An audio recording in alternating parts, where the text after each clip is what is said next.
Mamima Kumasi online TV, Friends of Ken TV, and Thick TV, Ashafoyina, Akwaba Shonko, and Fembra Showdown, Jumedi so happy new month and so ja. Yesi Busumi mu, that's the first time.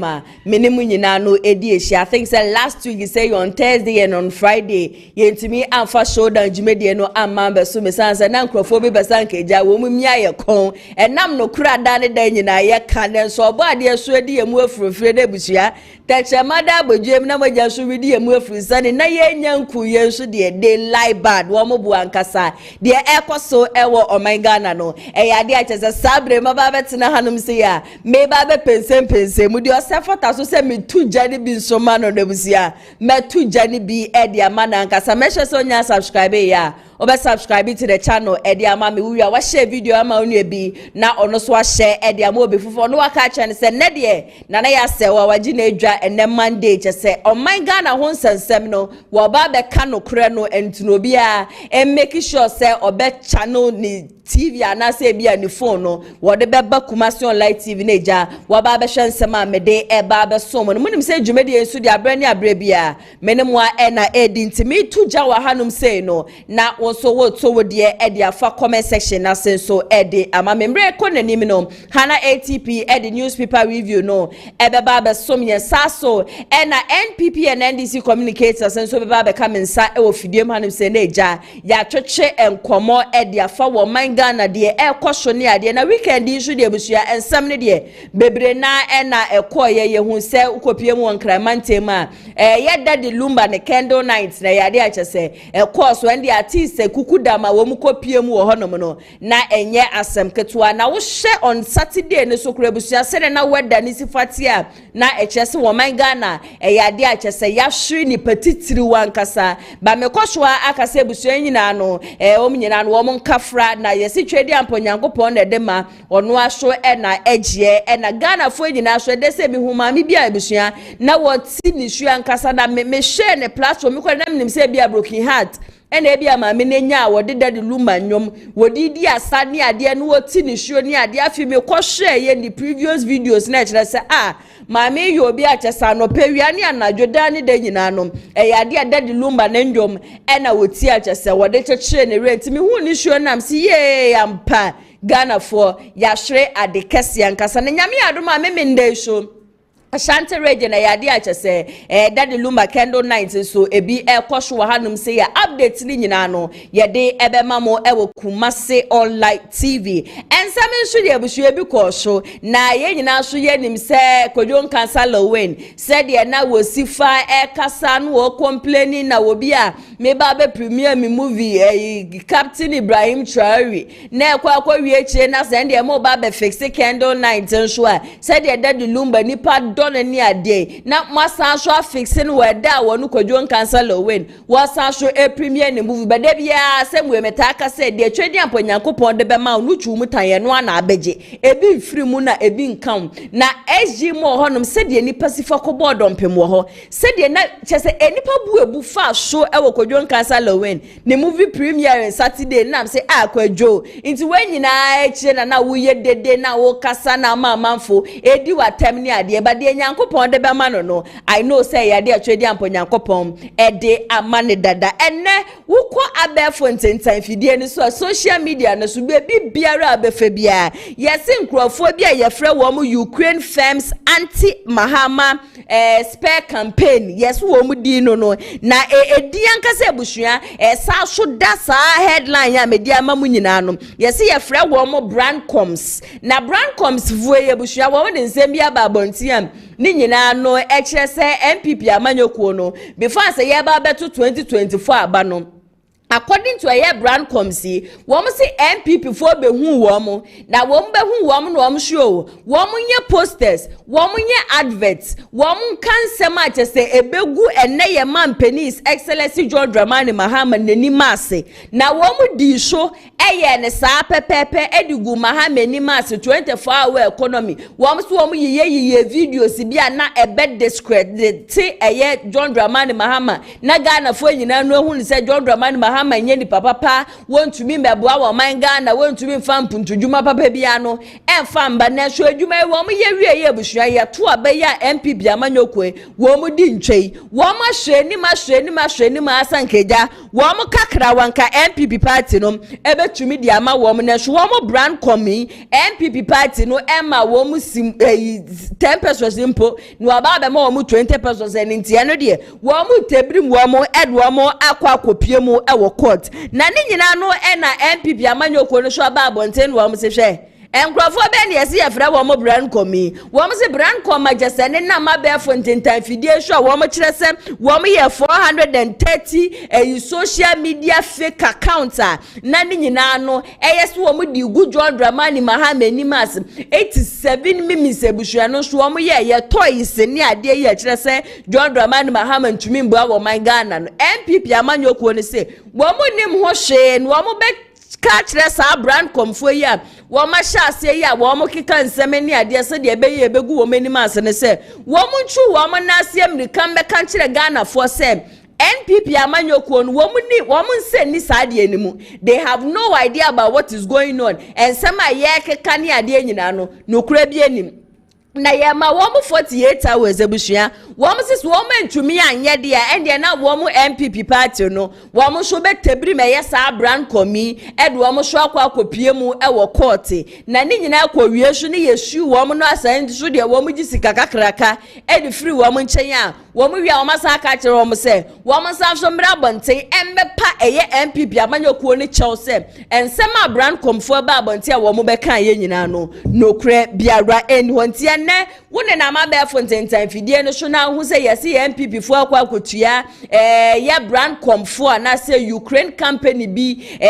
kase wo mo be discredit ye Mampeni His Excellency John Dramani Mahama dia nebushe hu nchechemu no enoa ena mapensemu ede amamo NDC aban ne so eba power no ade ba ko a wo mo ka kire Ghana fo ne se especially ye ma menim ne ye nuanom ne ye papa no ma wo mo ye wo mo di koko adwumen wo mo ka kire wo mo se nyame ye adom na wo mo ba be man ye koko obuo ne busua straight to 6,000 Ghana cedis ya hwe ni ma hwe ni misa finance minister da ben wo ba be na de ne meda sole ya finance minister de nsema babonte na according to ato force no wo si Ghana ye koko ni sisi ane de abusua boto no ya de acha se wo mo increase no e ko 3,228.75 na am say ato force ne ensema ajese this amanyoko mo pese mo ba power na nye we na mo ka kire Ghana fo na even as at the time NPP kurafi abemu na koko na 3,001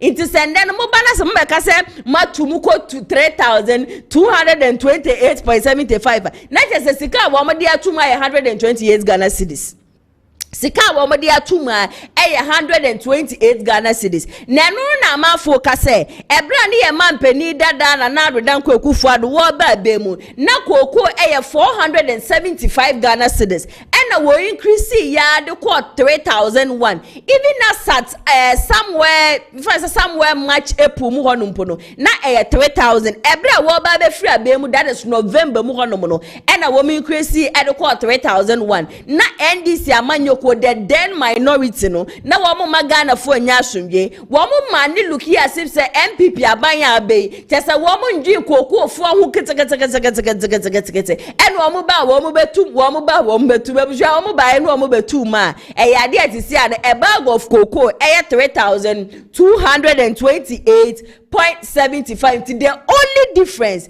128 Ghana citizens and here mo amoton cocoa no anase mo amudi cocoa di djuma no mo ana mo semo kwasasa mo nsa no na chesa aban papa mbra na aban papa no embra mbe 128 Ghana cedis pe ena aban ibaye wo mo ede atoso yenkonra NPP amanyokuo ni mo sabre ya me mo kase aboa papo yade chesa wo ba betutu bia nkasa die mu oden ede ama hono aboa se che mensa bonsu wasi ende ye pe politician na chase sebi na nu ewu na ni tie ewu na sebi nyansa ye fere nyansa ebi ni tirimu pa de ende obeka say ye ono abu ose eche mensa bonsu because NPP for eto aba 2016 we ye 2020 wasi senye NDC for ibi ni Albasuma ne Bagbem any interior minister money ade no mkopie mu woni constituency kura no ekoye campaign man na ankasa abre ya me no kase ankasa de ne hono abu ose eche mensa bonsu wosi fa kasa ne ade no nka 2020 election pono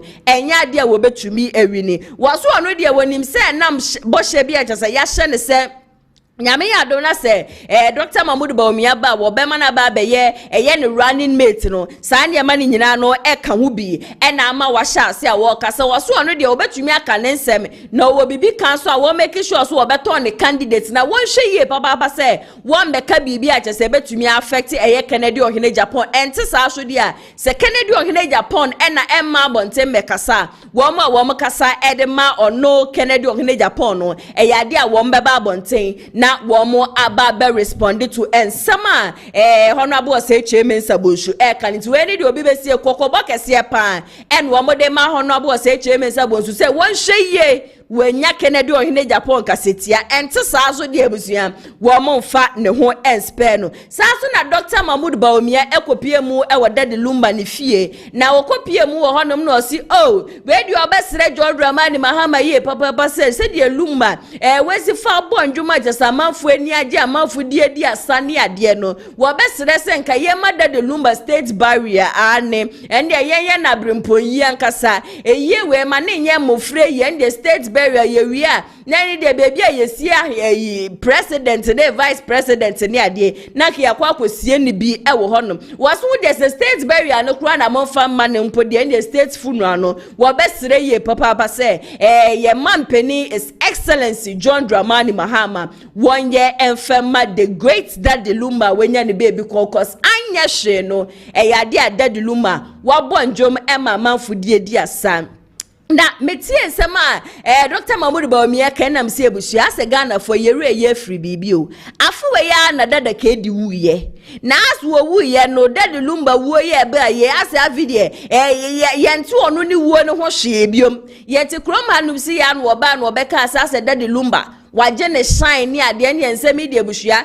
interviews obo interviews obi akoju obi ge ni ade wo kike bia no owu ye jese end 3 months impo Daddy Lumba nso efri ma se Ghana fo nyina no ye nyina focus no akwa Daddy Lumbo na se Daddy kedi de ye nkai no ene se mi hu lady bia na wo no so ye video bia wo TikTok no waka se it's looking as if say Daddy kedi de bra no wo ti ase se do si fa kan ne se Daddy Lumba je ne shine ni wo mu mpo no yade a Daddy Lumba san so je ne shine wo honom Lent say yes ne ye and I think say September year but ebusua bidibendi be didi echie ne interviews upon interviews speaking to people dia beto phone bia no trust me say me ba betena fidie manum say na medine nyina no aba besom saso na in 2019 assembly ye brante bia your friend no Anan Ankoma no or your private legal practitioner.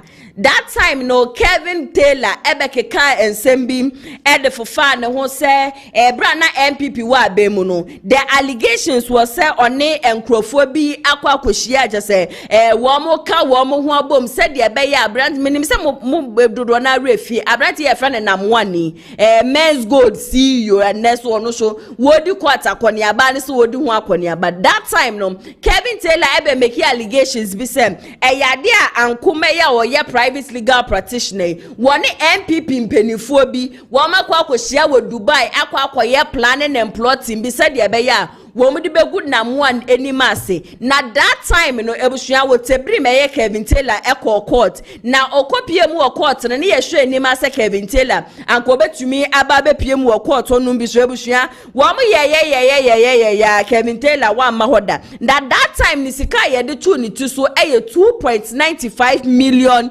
US dollars na Kevin ambe pie mu court da na Kevin Taylor when you 10 pesos impo enne na Ghana fo nyina yate say Kevin Taylor be pie mu o man Ghana ye ni interviews ni bi ne case ikura no so ko court ebusua no so yes kwahye ni ade na legal practitioner ya say tebri masa so dia court biom say enya dia jese saa sike ya yedugu Kevin Taylor trishwe wo be ma na twema koda da bi wo sasa 2.95 million US dollars no ene whole video because what's na ni media no so en wo kan ye edugu neni masin to expect say obeba be ye apology and the apology mu odi ankasa wo de be brand na wa retracting statement no ente saa so de abusuan ya dia just wo de Kevin Taylor na ho ebe change saa bre de ya de ya say tabrim Kevin Taylor ede no akwa mu ewo court yanko Kennedy ohini Agyapong ebusu ye Kennedy ohini Agyapong na Kennedy akasa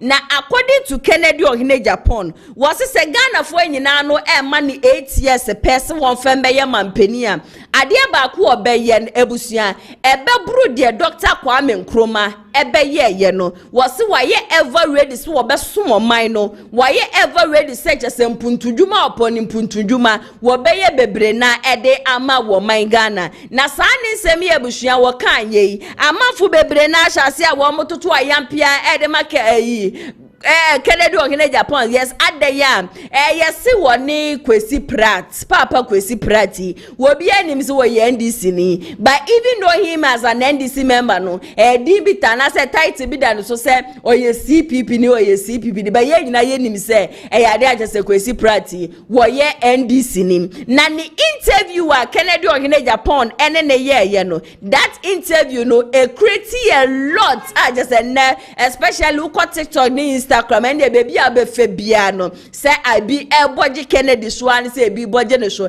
say ebi so tutu bi mane na ne so wo tutu bi mane enkrofo bi so wo ntiase ebusua wo mo haw ne senti a wo ntiase wo mo say adenti na Kennedy ohini Agyapong eye NPP ni na oni Kwesi Pratt nipa bebre na nim so ye NDC ni ene ne bekwa akoye interview me ye na say I don't know why I sometimes for most of the Ghanaians no we are so damp ye Ghana for bebre na sebi for monfancha me ya adwunya adwuma because onipa bebre na nim say Kwesi Pratt even if he's all ye NDC ni ye dodo na enim say he is a journalist into what is wrong with it says Kennedy ohini Agyapong ekọ na so ne no ekoye interviewer ne bone ne sen ebi anabone bi wo ma mesere se mo amuhwe dwumedie mo de be fa comment section na say e dia ma because me amiti he me hu bone ewom ye what title bi anase ye what tag bi a ye de ama station bi to say Joy News ye nipa bebre na akase na Joy for de e na ye NDC for station ni ade but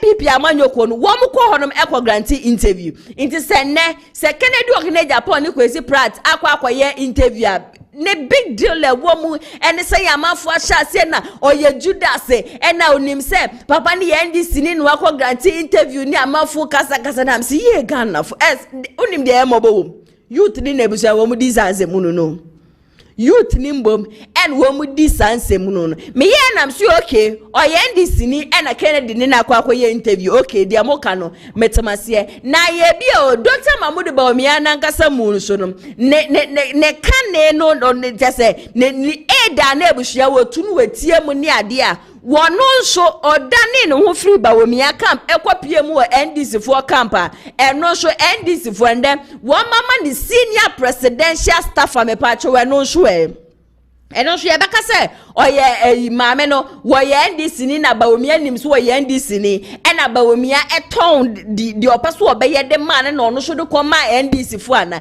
ene ma bi wo hono ma me expect se nka youth ni mbom na wo bi etu no wasi hono ma wo fight di ama ye nka ye mbom ye be ma ya adwi na ye adwuma na so youth ni ye mu bebre na mbom na busua nyansa ye fe ne nyansa yi abaye te se de Johnshaw aba akoko enne me betwetwe nkomo e de afa Kennedy ohini Agyapong na matu me nkomodie ne se 10 cents of Kennedy ohini Agyapong and his silence during 2024 election. Kennedy interview or grantee here with Kwesi Pratt. What can say bebre na me yiyimu aibusia ndemede sommo.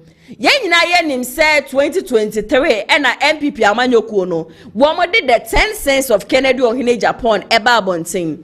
as at the time as our 10 cents of Kennedy Babonte no yen na ye do one dance yes to say whatever Kennedy said was the truth, whatever he did then so no wo ye edema NPP amanyokuo no. As at that time ne ye penkrofo wo mu ani eden ye penkrofo wo ma no eden ye pe enkrofo wo mu nsuro bia wo mu de asem no wo betutu bi no wadi atema mu eden pa de ama opponent na eye Kennedy ohine Japan ba ebra wo chi ni team se obeso obe contest se Flagbearer de ma NPP amanyokuo no enye NDC for na de 10 cents ne baaye we de wo no ankasa ne nkrofo abusua wo kokodin ede ma wo mu no sa nkrofo ni mbom ene de sa Kennedy 10 cents we eba bonte ni interview o make statements bi say nenti ananse ono Kennedy ohine Japan waye koma onye ready so obekasa ye say ebra no opeso obeye Flagbearer ma NPP ni ye ne 10 cents baaye na ombe kasa na yemfa baako so embeka ho na emmeye 11 cents of Kennedy ohine Japan tisisi ane de wono no wo de ne nsam ye no nyina ahye ne na hemu en wo afe ne se ho en wo hye de ekoso ewo NPP party no nyina esan se bra wo brede ama NPP party no the sacrifices upon sacrifices awaye de ama NPP party no eye won wa se nipa bebre na ehun sa ne papa ebusua wo ye dawo not even a single human being ene hu papa wo no Kennedy ohine Japan eye de ma NPP ebra na chese wo ya adoye ebra na NPP focus wo mu pesika no Kennedy ohine Japan no oyibi no otua no support ni ade no wo bi ehu said that Kennedy is not a presidential material ebra na chese wo sisi hospitals ni ade no wo bi ehu sa niam na wo Kennedy hu no but the time a wo trinity so obeso obeye Flagbearer no that is the time nipa bebre na ye show bi to say how Kumsen asenso buachemo ni ade wo mututu bi edidi atema no dompre ni ade nyina no Pomudi Kennedy ohine Japan atem ebe kire say Kennedy is not a presidential material and a presidential material ye pobi a we gentle and the Dr. Mahmoud Bawumia so the rich ideas aba wo bi a wo be ye running mate edema NPP amanyokon for 8 solid years wo wie ye be ye vice president de ma wo man Ghana for 8 solid years 16 years our rich ideas they buja sa rich ideas no when to me amfa mo Ghana for sa rich ideas when to me amfa ye bibi papa bi amfa ma Ghana for and then wo ko opposition in moma ebusua was so rich ideas Ghana for Emma na kwenya so wombra no mfemeye Flagbearer no nsambedi Ghana for so 2028 sa rich ideas ni nyina no eyade obe implement ama ye nyina no yehu se wo de Kennedy nanum kasa eto honom na wo de Dr. Mahmoud Bawumia so nanum kasa eto honom a chese Kennedy de ne kasa ye ni nyina ne se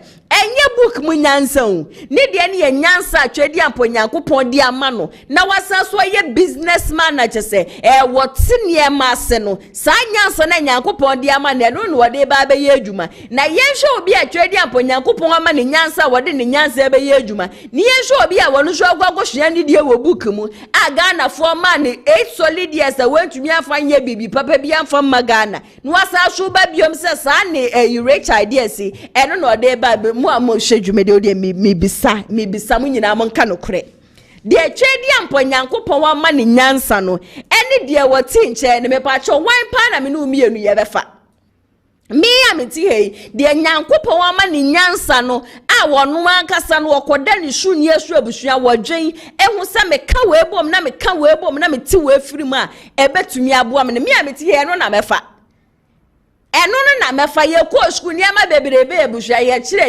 ye background ni ebe hu za se niam na ye kire ye wo school ne kura na ye tete ho keke de ye kire ye wo school no ye tete ho keke age se practicals papa bi an sheda enim na 8 years when to me anye bibi ebusua opposition na wo ba betena no eno na wo be for rich ideas e de aba be boana but Kennedy ohene Japan say he is silent, he is not going to talk one be na no enka bibia na obia amfa baako amfa mambeka 10 cents no ho na mambe 11 cents of Kennedy ohene Japan video no ho no ba measure so beka me ho de akọ na yakwa akotie Kennedy ohene Japan abasisia.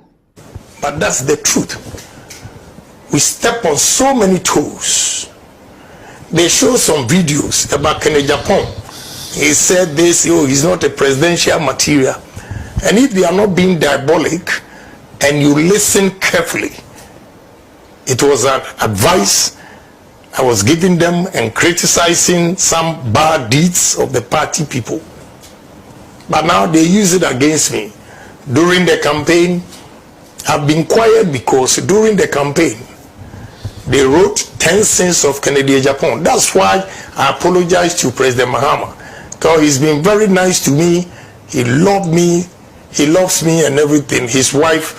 But because of party, I ignored this relationship and criticized him. And I have to be honest, I was harsh. Only for me now to come out, when I was criticizing NDC, my party was happy. But when I decided to contest, was the time that they used all the things against me. All the things I used to defend NDC became a sin. And they circulate around 10 sins of Kennedy Agyapong. So now I'm quiet, because my argument is, in the Bible, they have 10 commandments. And since Abraham's time, they've not added one to it to make 11. So 10 sins of Kennedy Agyapong, I will not go and say anything for you to add 11 sins or 12 sins. That is why I'm quiet.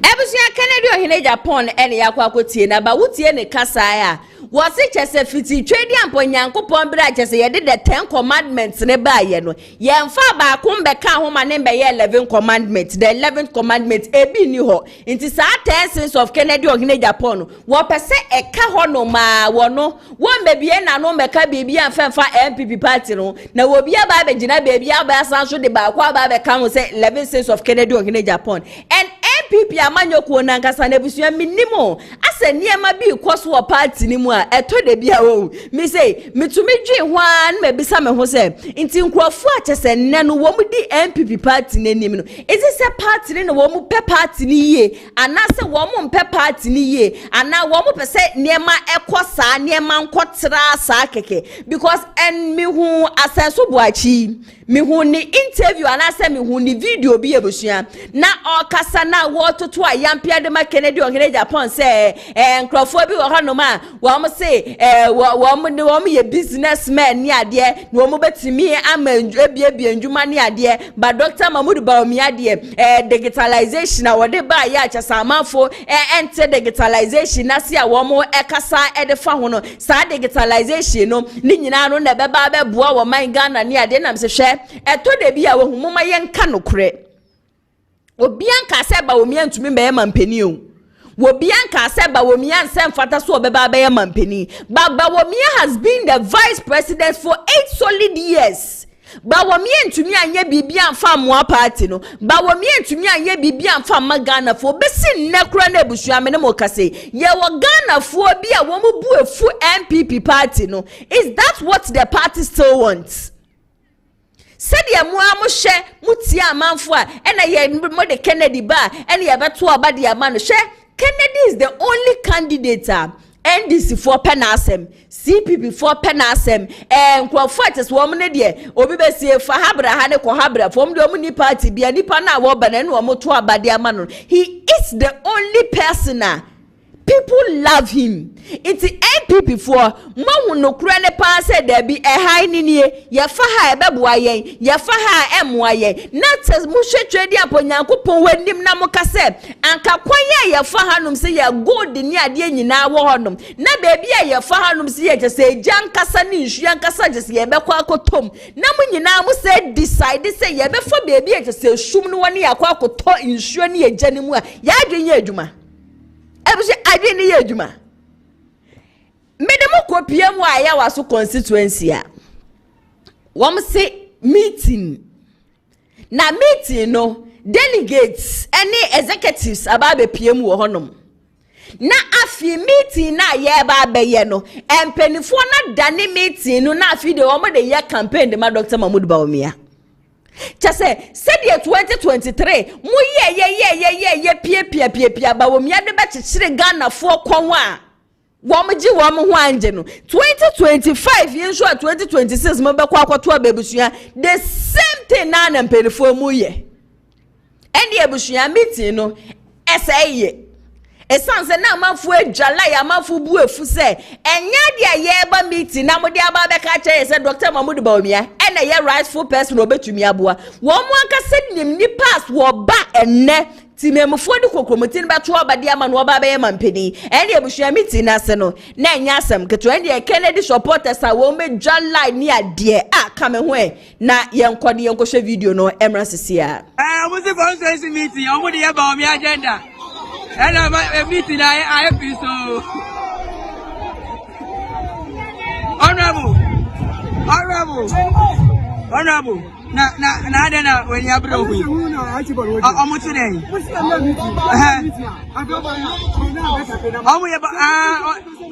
hey sabe pepe oh okay internet na mu buafu na na enzi obi buafu sorry no oh okay yada mase meeting. Oh, what meeting?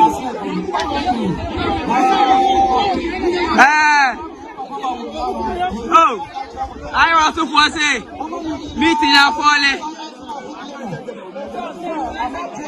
Na mu friend meeting say mu be general meeting na mu dey Bawumia campaign.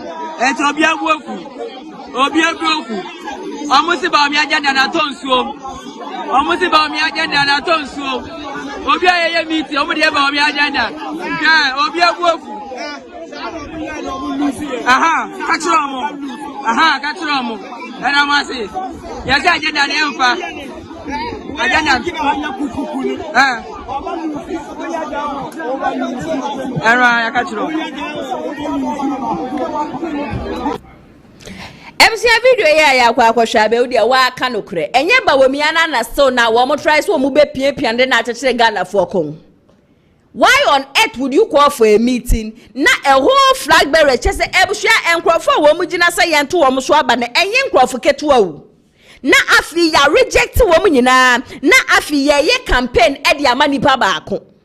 Ade na mo ye na ebusua epiepia NPP amanyoko di ko opposition that same thing na so na mo pese mo ye.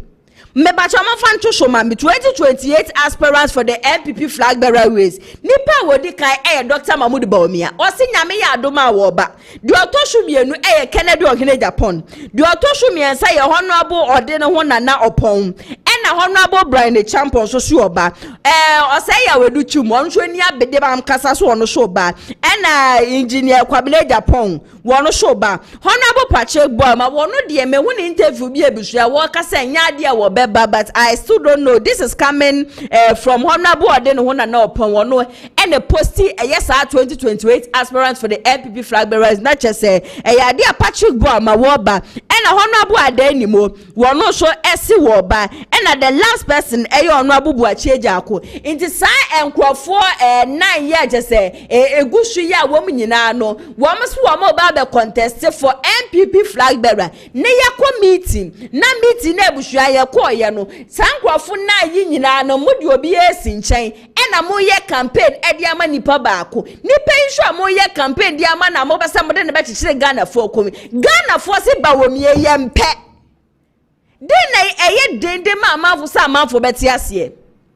Bawumia ya mo piepie na be Ghana for se Bawumia ne ye mpe na asem Bawumia ne ye ontumi mmoaye Bawumia no wo be ye vice president 8 years wentumi ye bibi papa bi amfa ma Ghana fo na manu sunti no ye mfa kokromoti no ento aba mfa ma no yote wo kroma no se si wo mu su yote wo kroma so wo mu po bi akese wo kura ideas na wo ye bi pay obi obetumi akeka ne ma bom na watumi aba beboa wo man Ghana wo be create jobs ne ade e de ama youth no na so still na mo se Bawumia den na mpase mede Bawumia cheshe Ghana for kowi yete ha ene ebeka kire ye say former president Kufuor wono na de Bawumia kopie mu wo Bank of Ghana ene ade de betuetue Ghana for aso a Kwabena Agyapong se nye nokre Kwabena Agyapong se onipa da se ni bia ro betre baby aka se ye former president Kufuor na de Bawumia ebepie mu Bank of Ghana nokre bia nim ebusha video no ho beka se bia na ya se we bia na wucha ntro Kwabena Agyapong na kasa tunanum tuo akire Ghana fo nyina se saade na enam na Bawumia na Kufuor na de ne baaye Kufuor na de ne baaye wakasa wose nokre bia de ni sa asem na ebe shock mu nipa what the Dr. Mahmoud Bawumia ekoye governor and that's what didn't copy mu our Bank of Ghana yenkwe na yengotie no so emra sisia asem na all come. Number 2, it's also not true say President Kufuor and the Kofano about Bank of Ghana. It's not true. We came into office in 2001 and I was President Kufuor's press secretary. Ye buy no na Dr. Kwabena for na governor. President Kufuor in his very democratic way no wa move no. O man we any time. Go do for and day Dr. Bawumia eba bank. And it was after do for call you know and ye kofa Paul Akwa every IMF. Ebe your friend is a governor. So time now Dr. Bawumia our research department. Nti no I said the PA to omo back castle. That was how I got to know him. Okay. No dinachi, no cranny books. Omo back the meetings with the president and I sat in those meetings. So it is not correct. Nti who person say we are more a banker na we a party ni. So can say the time omo fa no na NDC no power. Nti we ka say we NDC ni. If you want to extend that argument, at what point was he employed at the Bank of Ghana? Was he during NPP time or NDC time? And that argument should not even be used. And I'm surprised Obeka Sasem and yet in Okre.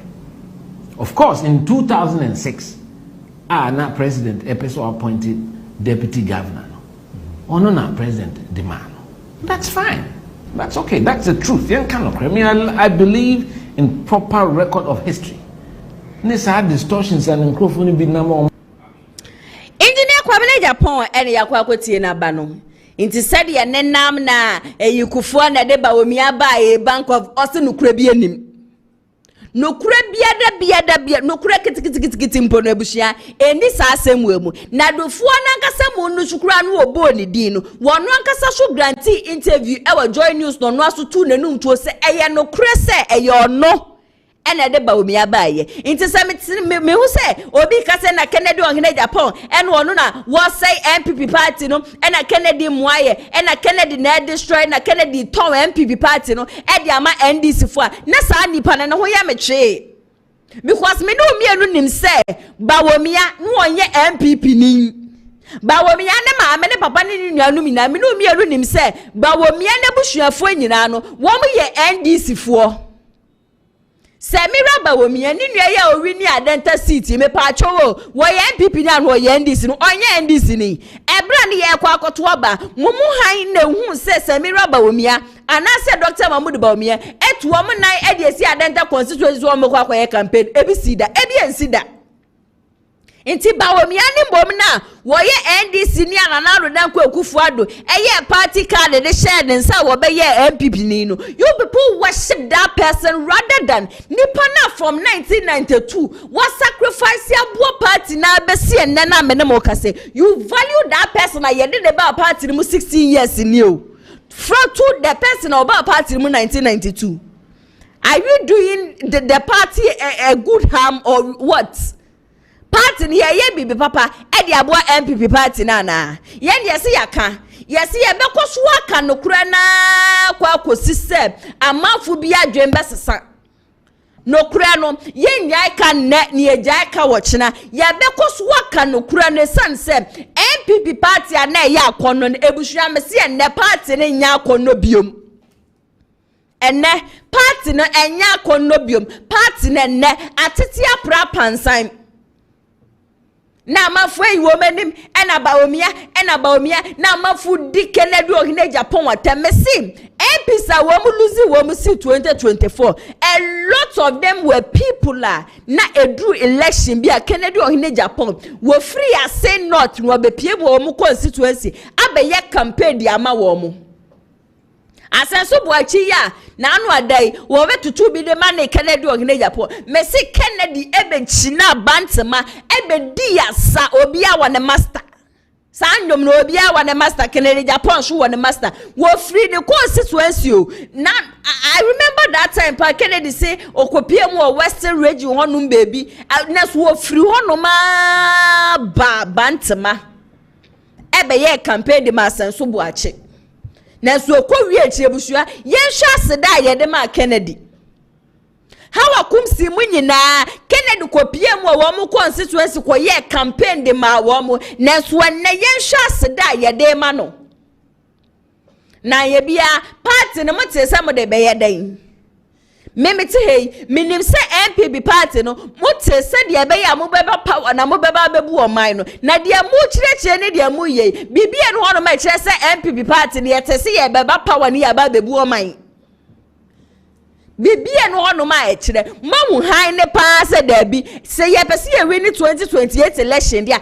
han ne ye se da ye pesu mu han na wo honom na han no good ni ade nyina wo hodom a ebetumi aboa ye ne ye se ye mpe ye pe baby asesa bronsam otena just wo oba pesie di no honom mbom ne ye pe na me hu youth bi se wo fua so ni ade na yira youth no ebusia na ho ye me mobo na sa youth no ne ho ya me mobo enam chese 100 cities and say 200 cities ebusia ya de be hye ne nsenti nti bisa ho se kwabra ne beba power obeba be di 4 years obeba be di 8 years sa 200 cities a wogi ye de ye campaign man no sa 2 years ni nyina won fi won kai wubiom na obi etunu wesi ho se media mi be bie dwuma media me be ma youth ne wa heha wo mu mi be make sure so man Ghana be sa so akina ne na so na kwabra ne ti be se memempe no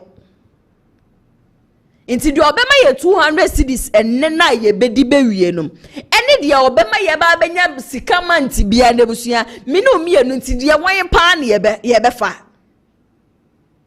de wan pa ne ye be fa de woma ye 2 million ebushe na ye dia na asa no ene de manti bia obema ye nya 1000 Ghana cedis and asa 2000 Ghana cedis no de wan ne ye be fa sabe ya menemo ka se hono abu akwa akasa na according to ono no or grantee interview no e was Sky FM credits no enko enfama wo maja wo mada roman yen show yenya video yi bia ye de esum yetiefo ene ya hwefo na according to honorable akwa no say NPP party no losing 2024 election ni nyina no Dr. Mahmoud Bawumia anim hu bi was say enimguasie we na NPP for wo mu wi 2024 no wo expect some campaign for wo mu ntina snack wo mu ndwe ho se ya we 2024 yentumi nsa so we 2028 because NDC amanyoko they are going to introduce a new candidate for 2028 until why na mo so mo sha ye de ne ba betumi aboa party ni 2028 na ka yemfa saa nipa no emra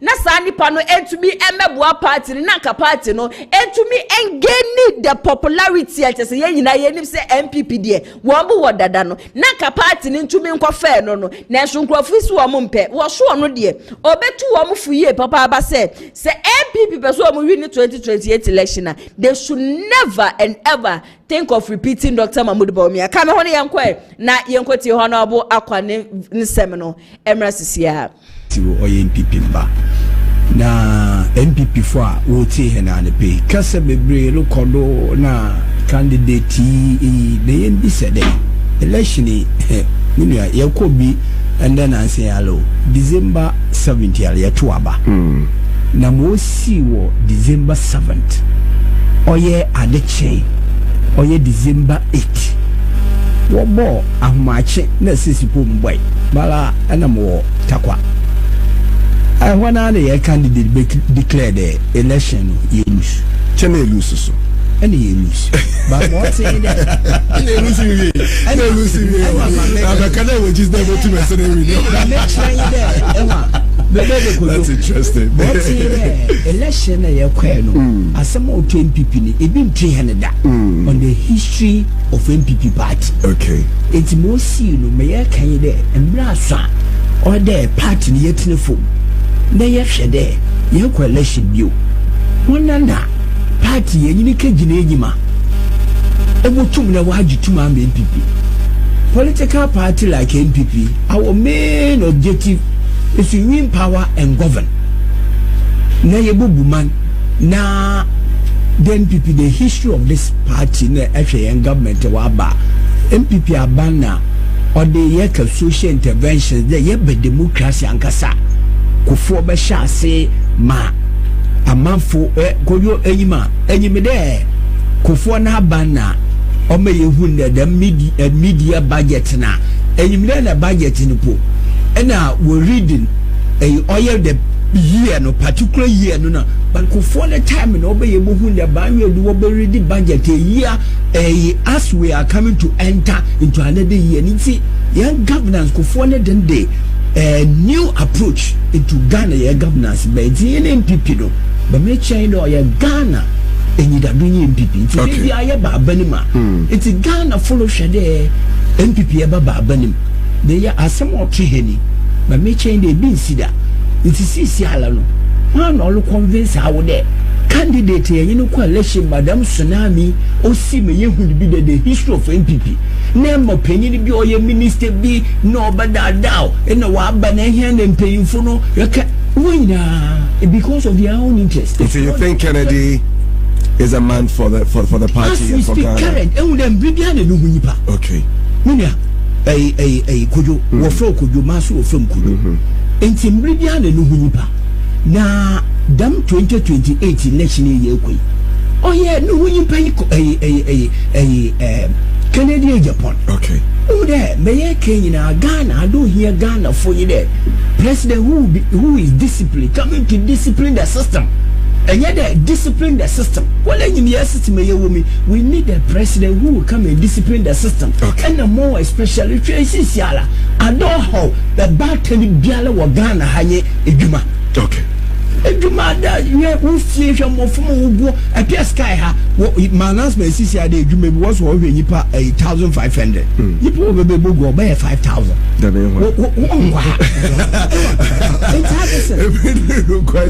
It's to be wrapping up. It's Ghana for here.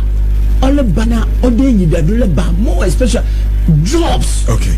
Now, one of walk nala.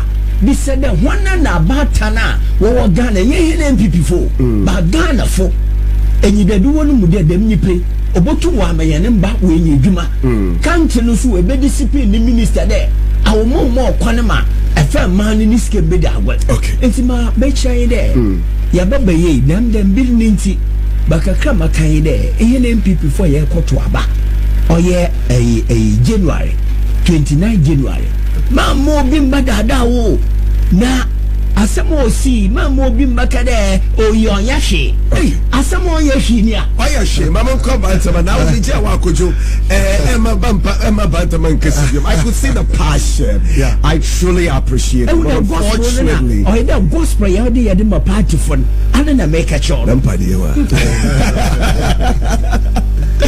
I've known him many years. Yeah. He's an interesting person. I like him. Yeah. It's a Bantama. Them rich man. Debbie. Yeah, mbe chantro embe ye yibia. Honorable Akwa Nsema Jasebushia, what they are to Jano and Yetieno was say, Kennedy Ohine Japan is the rightful person. Wobe to me abua eye NPP amanyokuo no. Na aside Kennedy Ohine Japan say omo kaso omo sanso de Dr. Mahmoud Bawumiaba. Chese area NPP amanyokuo no. In the history of NPP was sa area ni debushia ebi NC da womo we sa da sa area we pa de se no anu omo sa ba be fesi eye 2028 dia. And dia na womo nti ase ne enti ase ochina. They know say the only person and I said the rightful person we wait to me abua NPP party no emomaba power 2028 no Kennedy Ohine Agyapong hana ATP atenasia what the newspaper review no esom ye mama na kwa bashonko ATP na ya sewa bibia boko de nyankopon adom na nso oba de na daroma me nso me hu ye papa ensama hono abua kwa se upo bi obetumi abua NPP no mama 2028 de Kennedy Ohine Agyapong ne ya adwea na ya sewa me ne ya because you share NPP amaniku na tete the last week meka sisi ani here obi a obetima boa yempe obi oye humble ya yempe obi a ni so ohia disciplinary na obetima bu o my no mo my Ghana fa ne ntoma pe fra say monyo fo no mo ba na mo say o my Ghana tie pe de ni so ohie ti say ye papa jeje mo aha no mo timi bu na pai o my Ghana timi so ringina na so bi enti me ne ya adwene wo okay ebusia hala ATP say oni honorable Akwa adwe won so ne ya adwe a Mesha so betro e wo comment section ase e dia mama ATP nsema agese nda ba won krata nu pensen mu maye. Okay na ya se wa ene na wie mama fa daily guide enfama ye tiefo ni ahwefo nyina kwa ba enfamra e showdown jumedie so nene obepie mo e wo ye daily guide akratafa etoso e ye miensa na se abanga ni foni e da hase kama mo ye ntafo ba ko e wo NPP amanuko na ba ko e wo NDC amanuko na anu aden che bia ne hu se onu ani nua be ma den nsem mienu beri beto abe fontinta video se wo nua be ma no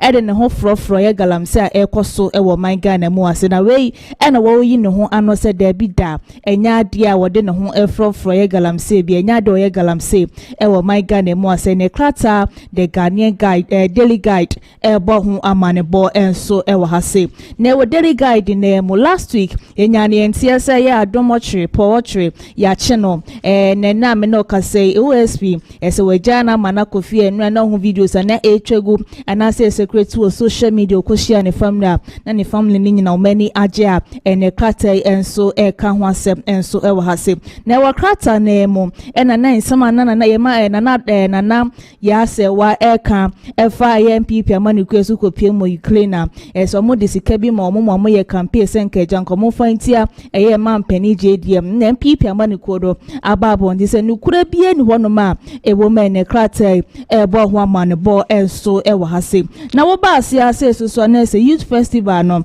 nyankopon bo enche bia no e ba be koso a ne krata e bo ho amane bo enso e wo hase ani daily guide in krata no esede wo de bai wonya bia na wakomu suko no akenkan ni nyina enso so e de amaye me de wo the Ghanaian Times na be pie mo the Ghanaian Times akrata fa e toso e du mienu na se dadelomba ni foni e da hase kama de we osimi boniti no wa hye ne coat kama na krata yi bo ho amane bo e na no memory de etwam ya ene se ne kendo night no ekoso won klamantem na wo hwe ni pay board ompem ekopie mu ho no ma na enye fedi agro wo mo kira wodo adi ankasa de kire dadelomba se abrante ba wiase na se papa ba wiase no obebo onyom e de kire ye re obebo onyom ma ye kra ye re fi ye ha obebre na enti se ne se watofom na se ye kendo night e de amana ment na fie amafo ko hon matis bebre na so etromo e do mo support ne ko support ye abusu ama bibia etimi ekodi na wokọ eye 16 regions ni so a e mantem bebre na so e kendo night ni benyakopon wa Saturday di yanim nese asante mantem mu ase no kendo night ni bi enso e ba be ko so e wo stadium a mo asante mantem ne mpatem nyina no mo so mo de betime de monimonyam e ba bete e kira maye papa ne so ne kendo night e be koso asante mantem mu ase no etimi akokama enso so e de amana ene krata e bo ho amano ba wonya bia no akenkan nyina enso e wa hase na wo ba ase enso so na ese mampani JDM ne foni e da hase kama na da bia da ya na amafo bebre na e kase even krame kase ye hwe de Nigeria for no eye no wo man Ghana mu ase ya na ni enyan o ma je niema nyina aboso e wudie bebre ye ekoso e wo man Ghana mu ase no mo ka ho bi na nka yebenya anka yendi porto mu nyina ensanso enko Nigeria ensusu bio na wen ye mampani JDM se woni na adwen class oba be porto na so mayo madwen so mo ne Ghana for ye betina asundue a Ghana for ye ensusu ye ne wo mo betina asundue nto mo no ono JDM nye na adwen se o porto wo mo edo wo makọ mu kroma ne krate ensusu ebo ho amanebo enso e wa hase sanso na rikopoku a wono na ye agriculture and asa agric penny a woda no eno so ne EU4 abona baso ne Ghanaian Times ka ho asem enso wa ha wonya bia no wakenkan nyina enso e wa hase na Zoom Lion enna nwuma pa mu di no man Ghana mu ase e wa Ghanaian Times katafe to so miensa omakwa kopie mu Kenya omokwa kwakosha mahuni die ankasa akoso e wo hodoma ne krate enso e bo ho amane bo enso e wa hase mame fankwa de custodian na be pie mo de custodian so sa ne se ye mampeni abedie chana se Dr. Baobia Mr. Degetama ni foni eda hase na ye dade lumba wo awawue eso kopie mu e waye abusuafie na ode nsemba akomienu bi ekoto ne krata nsema a wo kanyina enese obesrada se wo mampani a woti guaman so na so o mampani a woti abemu obesre ne senkeje ye papa dade lumba suma wabesumo man Ghana ama man Ghana etima be krabesha na so man Ghana eniema bebre ne no kopie mu amanfo man so a se enam dade lumba enyum kro a wato kura no etimi aboa manatima kwa international no besere senkeja enka ye maye papa ya na se dade lumba state barrier se de peye betimi aboa na daachi bi daachi asama bia no yetimi de akai na ne de custodian enso ebo ho amanebo enso e wa ase na wo ba ase na se Kenya ene Ghana isi Ghana kwa kopie mo Kenya wo kwa hwe amahunidie akoso ewo honom no ene kratai enso ebo ho amanebo enso ewo hase na ewo kratafa etoso mienu honoma ena kratai kase eye law lecture bi na kase da bi my Ghana mu ase media for ne ehia court ankasa de bia dice ye kase ye kwakwa kopensama ba na esen krofo bo anom obo titiri na soja ye be kaya eye magdan ehun sensema ese na last week ebeto odwa ye joy news for ko honoma nka ejanko mu kwakope ensema ba beso mo my Ghana sese ne ko so eso mo ko brinda mo no e no mo ka sesi an ye hia law anase ye hia court ebetima bo no mo twitwa ye ko sesi an no mo bo ye dodo e no mo prepare ye dodo so ene de custodian enso ebo ho amanebo enso so e wa hase e ya afino mark minority leader ne foni e da ase na wo disansem nyina e de ma ye ND samaniko ni se ND samaniko mo so be resite Ghana ye agenda nko a na unya de custodian na no akenkan mi so kama so de amaye medo kwa the Ghanaian point na be pie mo the Ghanaian point so a na se ye IGP ni foni eda ha se kama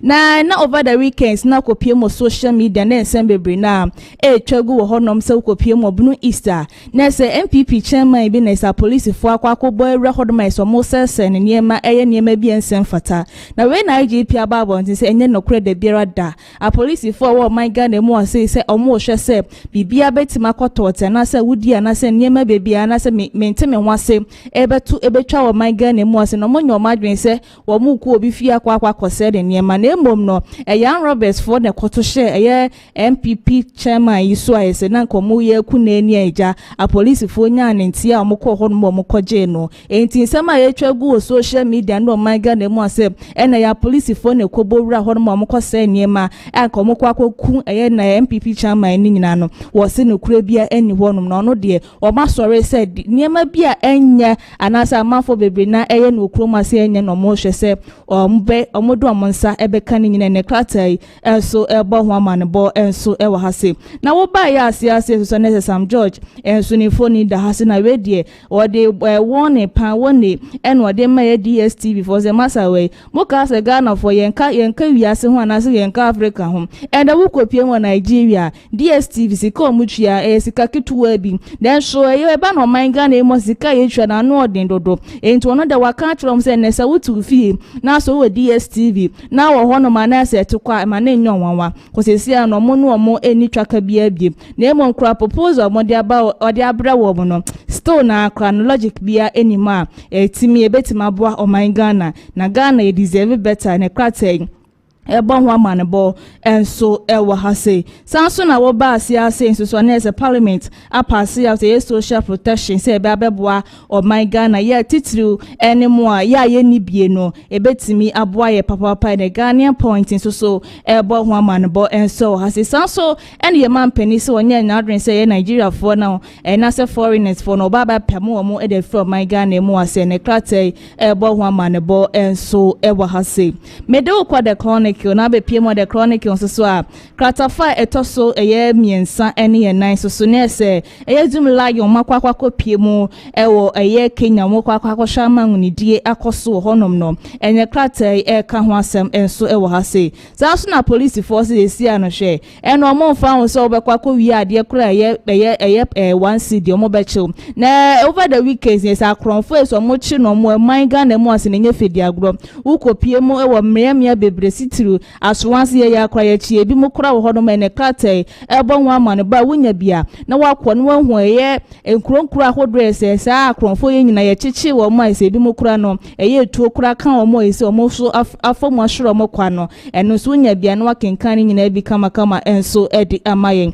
me de wuko daily analyst na be pie mo daily analyst nso so a na se testy tone ena me no ka say FDA a suspend se omo se ne ma ba ko mienu bi ekoso ho no ma eni enyanten no efiti na ekwo nyina wokwadwa so a na se wokwa akoto test to na mesro se obejai no apefo fro na wato ene kratai ebo ho amanebo enso ewa hase na wa kratai yebu na se NPP amanuko mo franka no na se mo frag na edi awusi ankasa ewa hase ni nyina eye Ukraine efo nsem bi omo keke kase bra na campaign ekoso 2024 no wo mo no omo ko contract na se no omo esa na contract senke janko mo begu mampani JD manimu ase we na NPP amanuko na ba bonti omo kase enya de no krede biara da ne kratai ebo hwama no bo enso ewa hase sanso na Kevin Taylor ni foni eda hase san na ankama enso ni foni eda hase ne nam nsama eye Kevin Taylor ekeka kire ya ankama mle bia etwama ednam so ede no ekopie mu ewo eye court a na nkomohwe mu se eye Kevin Taylor ba be pie mu wo man Ghana mu ase no a wan ba be pie na mu hu se Kevin Taylor pape eno wasa tebra asem no ede akwakwa kopie mu court ne kratai ebo ho amane bo enso ewa ha wunya bia no wakenkan nyina enso kama so edi amaye sanso na ye Dr. Baomia so obesra said that the lomba so ye man stage barrier ene krata the daily analyst ebo ho amane bo enso ewo ha sei ma memfa wonko daily graphic na be pie mu daily graphic so a na se ye best farmer so woje best farmer wo kroma se no se Ghana si anhwe ye baby ye agric no ye kwa na hwe ye be ha ye future mu papa ene krata enso ebo ho amane bo enso so ewo ha sei nene day na 2025 wasi no se esha sia ukopie mu various ye SHS na o many abre students na ni abre pan so mo tro ye wasi enso ye na enye fediago ene krata enso ebo ho amane bo enso wasi sanso na Kevin Taylor yasa teblim no ade na kwakwa kopie mu court no ne kratai ebo ho amane ba wonya bia no wakenkan nyina bi kama so edi amai Sam George any DSTV ho sensimen na wutu fie na so DSTV e ma e ma na nya won kosesi anu enu mu ni contract bia bi tinto ntan ye twam ene daily graphic ebo ho amane bo a wonya bia no akomu suko no wakenkan nyina bi kama so edi amai mama fa the national voice emfa ensore enkrata ni nyina so na be pie mu krata fa to so miensa na se JFK ni foni eda hase na wose ye contractor ye Ukraine focus omo no omko ye bra na 2024 ye campaign ekoso ni nyina wose ni kura bia ni hono ma ewom ene kratai eba ho amane bo enso so ewo hase sanso na kobie mo embassy ewo Morocco nsusu a na se 26th anniversary ekoso honom no ene kratai eba ho amane bo a wonya bia no wakenkan ni nyina bi kama so ede amaye kwabra dwomfo ni foni eda hado wose GJ obesro mampani JD se debia da ene yebo honi attack journalist wa so obesre se omofo na ensi for me na sa ne ma na ekoso ne nyina no eto entimi entwa wo ban Ghana mu ase ne the national voice ebo ho amane ba wonya bia na wakenkan ni nyina bi kama enso so edi amai ta hasei ene mre be ma me kwan ma me de enne nkrata ni nyina edi asi na ya sewa edi de aka nyina enso so edi atwa so edi amai tiefo ni ahwefo adane de nyina mojebre etie Kumasi online TV TV na been so friends of Ken TV na ya sewa okay hana ATP meda wasiye papa send enso no okay sema je se ba won nkrata ni mu wa pense ni nyina mu ede amaye ebusia enchekra yade achese me communicators ni nyina no wo meba be ka me ho ofidie ma nim se na eja de ekoso ewo my Ghana no ya twetwe ho enkomo na story bi ekoso last week wo hu na ebusia se de na nkrofu emia me kon nyina echi no na so na mbese be betena hanum se na nkam kebi ye papa yes special prosecutor kisi Agyapong wo ne Paula adomochire wo mo ho nsensemi ni ade na chinjire twa mi ni asase na wuni asase ni dan kura na by force kora kope bi ni ade abushia ebe ye bubrija wa be fontentan fidie ye so ni ade a na se de na afia da ne pa abushia mesi fa sibri mano na me be tutu bi e de aba the special prosecutor won ni eme bi a wo ya na so unfortunately na ahode ni ho no enne ye abushia me no kase ye nya ye nim se ye ade a se Paul adomochi e ye ade a wo mu efri no but on nsem bi atudwa the first special prosecutor home the wokopie mu wo na hwe ye chese ne ma ekosho ni ade mpenifo a wo nyina no eboa ne ni ade in fact enya asam keto ka me woni yenko na yenkotie ni nyina no emra sisia Ame Amanda Cynthia Godfrey Dame, and then Beefy joined us. Beefy, no Beefy come home. You were in the White Top? Yes, I was in the White Top. I saw you back. They just told me that's you. Yes. But you can't come in. No, I can't come in. I mean, obviously. What's your phone today? No, my phone is free.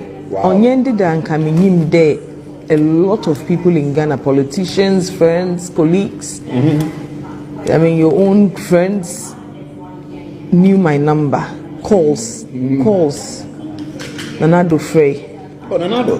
Wanting to find out His Excellency how you doing. He was he was so worried.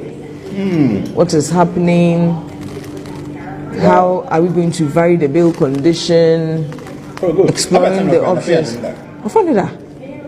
Yeah. As soon as the news broke, you know, initially we didn't know where you were. We got to know where you were. We wanted to find out. What's the John in ZH? But most of the driving. A very baby. First of all, BNI headquarters, more original. Them time I make a meeting there. They should take us to the cell where Rollins was. After May 15th, internet. Oh yeah, no. We got lost. Like John, yeah, you know. We go do BNI festival. I was quite worried because I went to the whole crowd because in 2001, ETMS a call. Yeah, McKay. Ghana, yeah. No, the studio, the cell is singing. There's a small regional, yeah. But how not bad? Ah, nice. The medical team was good. Oh, great. I also, yeah, Dr. Baumiaso from. Yes, about where from? Kase. With Samira. Yeah, with Samira. Oh, we thank They wanted to find out what is happening. Are we getting anywhere? Is OSP going to vary the bail condition? Who is standing surety? And I was surprised. So many people were just ready, on standby. Rashid, Ibrahim, house documents, Major Court, just name them. Individuals, companies, everybody wanted to help. The solidarity for you was massive. I mean, I'm surprised. Now, Bayfield, what's Bayfield? Oh, I know Bayfield. So what happened was Bayfield was on one radio station, I think Peace and Ote. So we all know Bayfield already. Okase immediately from the program, and then we decided to come over. I should be careful because most of our channel, you see, it's up to this thing. Yes. That was. Yeah. The question is there. I should make sure that me comes along. A very, very senior lawyer. Oh wow. But I put that guy in Yaza. Yeah, well, Yaza. The guy was not willing to listen. This is the guy at Akologu was on Akurugu. What's the end for the fall? And see, every form no say it was done at him. Let's say you be. When you done behind my name, you done behind your name. That's the truth. Yeah. Today I mean I will compare no pepola domatry. That domatry. No, make sure them be. Then they come back 30 minutes and say that at the corner is any no. On the edge. On the edge. When they knew the NPP. The people were so upset. The guy has already told you that he doesn't have a house and property in his name. Yeah. And that's was it a house as in fixed asset or any asset? They stated even property. Yeah. The land suit. Yeah, land sukan. Time yeah, cause what was 7. And is it Bakrana or the inspect? Of course. He was okay with it, not 2 houses. But what's the Nipobako inspector happen? Oh my God. That was crazy. Into actually before about corner. Leader, me no advice me there. Make I should just be calm. Yeah. You know, but I really couldn't be calm because someone not Nipa American. He was neither here nor there. Stop me several times. Yeah. That should relax. That's what force not can be. No, we use it against you. Oh. But you're back home. Thank you. Thank you. Catch me there. This time you are policeman.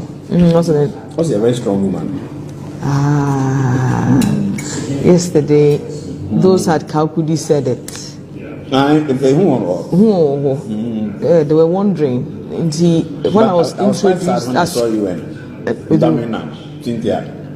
outside. Oh my God! Can I say hello? What's the name? No. You should have. What's I can't? Because it would have helped.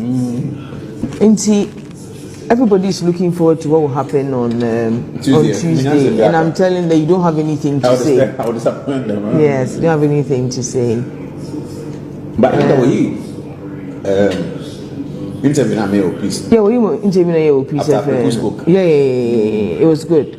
It was good. It gave people the opportunity to view because time was and most people were at work. So it gave people. I was very happy with that because yes. Oh yes.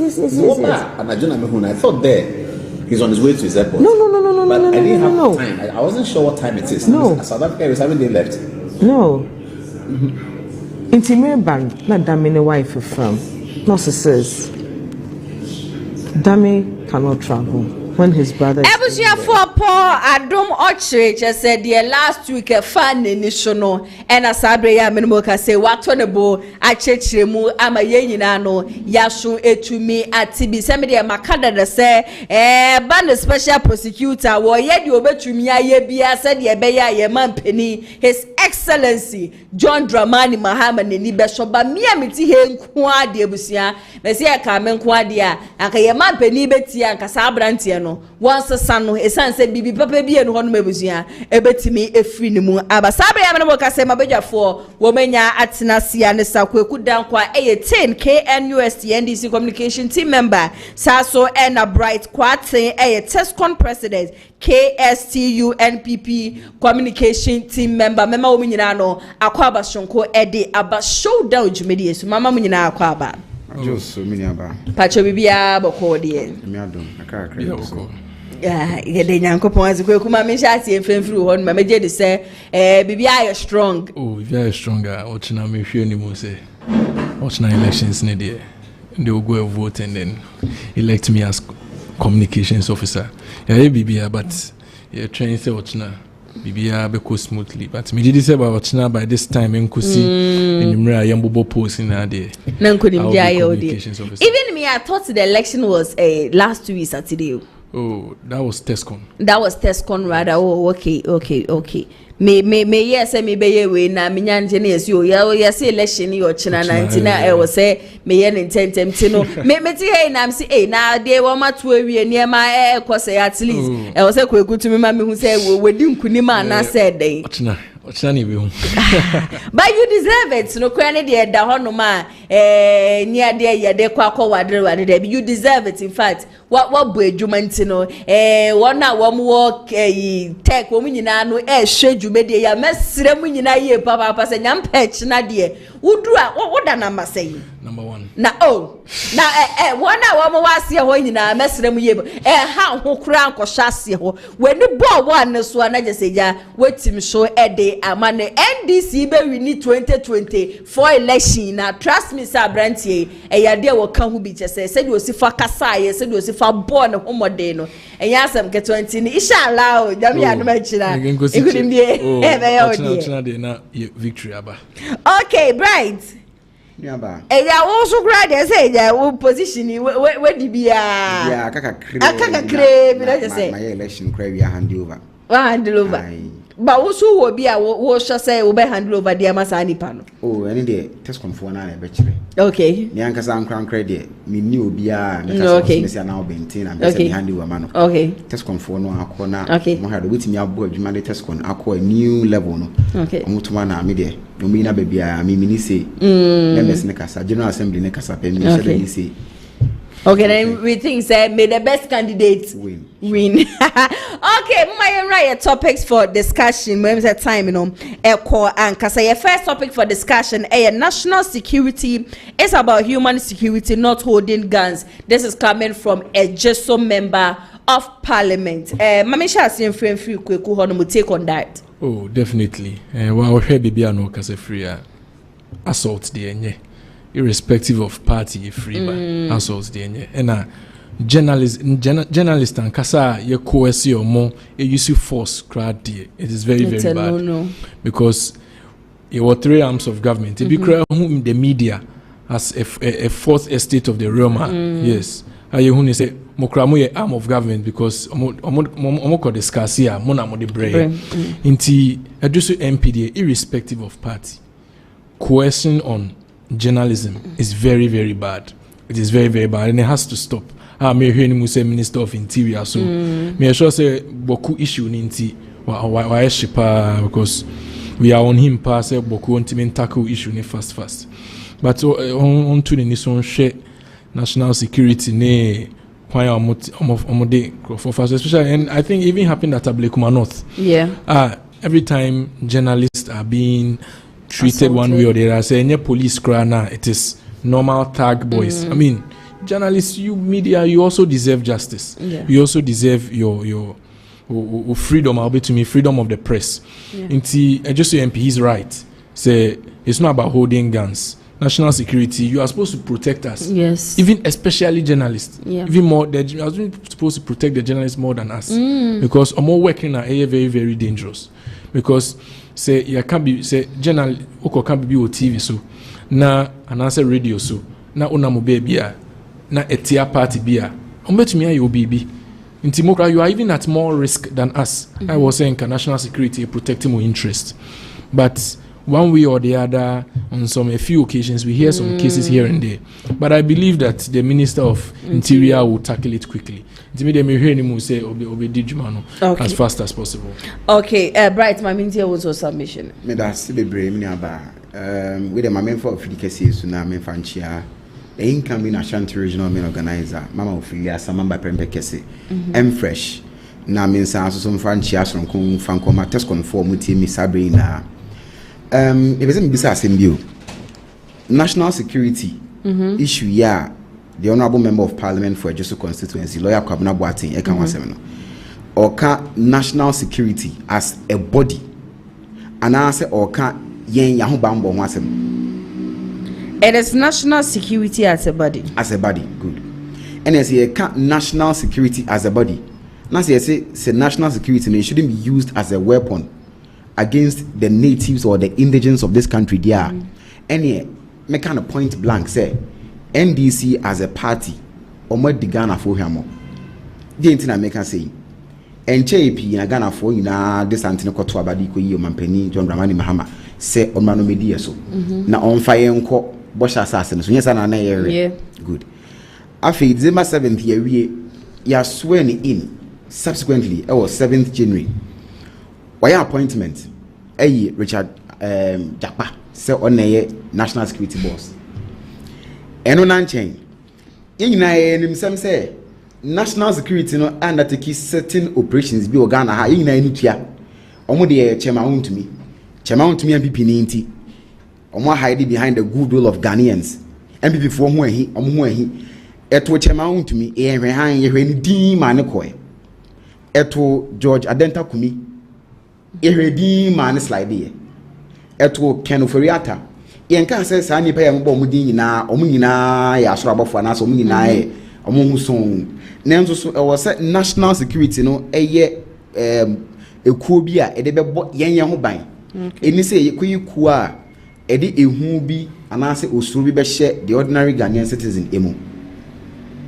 International security no I think say I was say aban yima na ni ko hopa na ni nyina mu so no it's abanya edin a on kan ho we abanya edin chema to me fie om ko Rambo style na mo de ko ho ofriata ni nyina yehu videos yehu ni nyina bi om mfa disclaimer bi ama say no kure say no kure ye ni tuade ye ko edi say ye hwe han ni ehwe nyama yi say sa bronya nan mi say ba kwa bese ne ko aka bronya me international security yi betina ho no de ehu ni esuru abehye Ghana fo mu a na gidi a Ghana fo nya de ko yi Yura John Dramani Mahama so me Ghana mampani emfa ye nko bosha asase no so no sa reset ne be din kakra nuaba Mr. Kakra me so me kan nti the lawyer Kwabena Boateng kai no think say it in the right direction say or said national security no etna na won bo mo so no mo ye nioma e de ehu ni sa suro no say the me kan ne me nka say obia ho son But sa Rambo style ye boy wura ofie e de tu ye ba also arena they said they we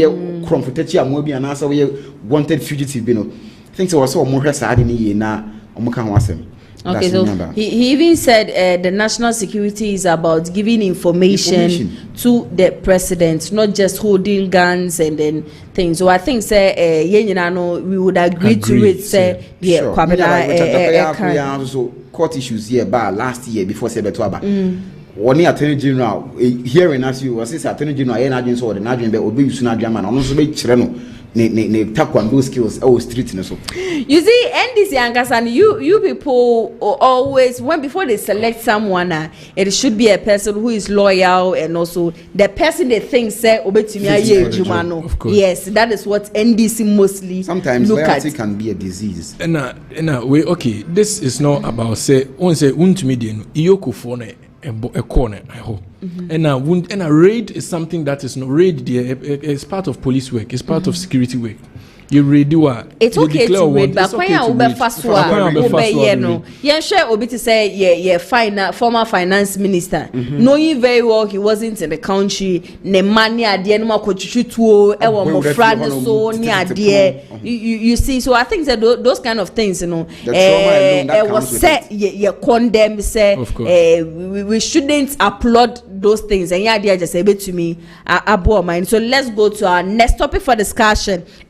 Conflict. Soldiers must be treated as humans who takes care of their psychological needs. Security analysts, Mamiti will take on that. Yes, on say a situation Bokui is something that minimum are always in the north. We are always having this civil war, tribal conflict. I think Otum for crack or solve issue because I think time Akufo-Addo bar power His Excellency bar power I think about 6 years ago. I think is it 2018. But Mekai said Nana Dodi can bar power because solve an issue that had been there from I think 2002. Yakubu Andani Wu all that for a very long time.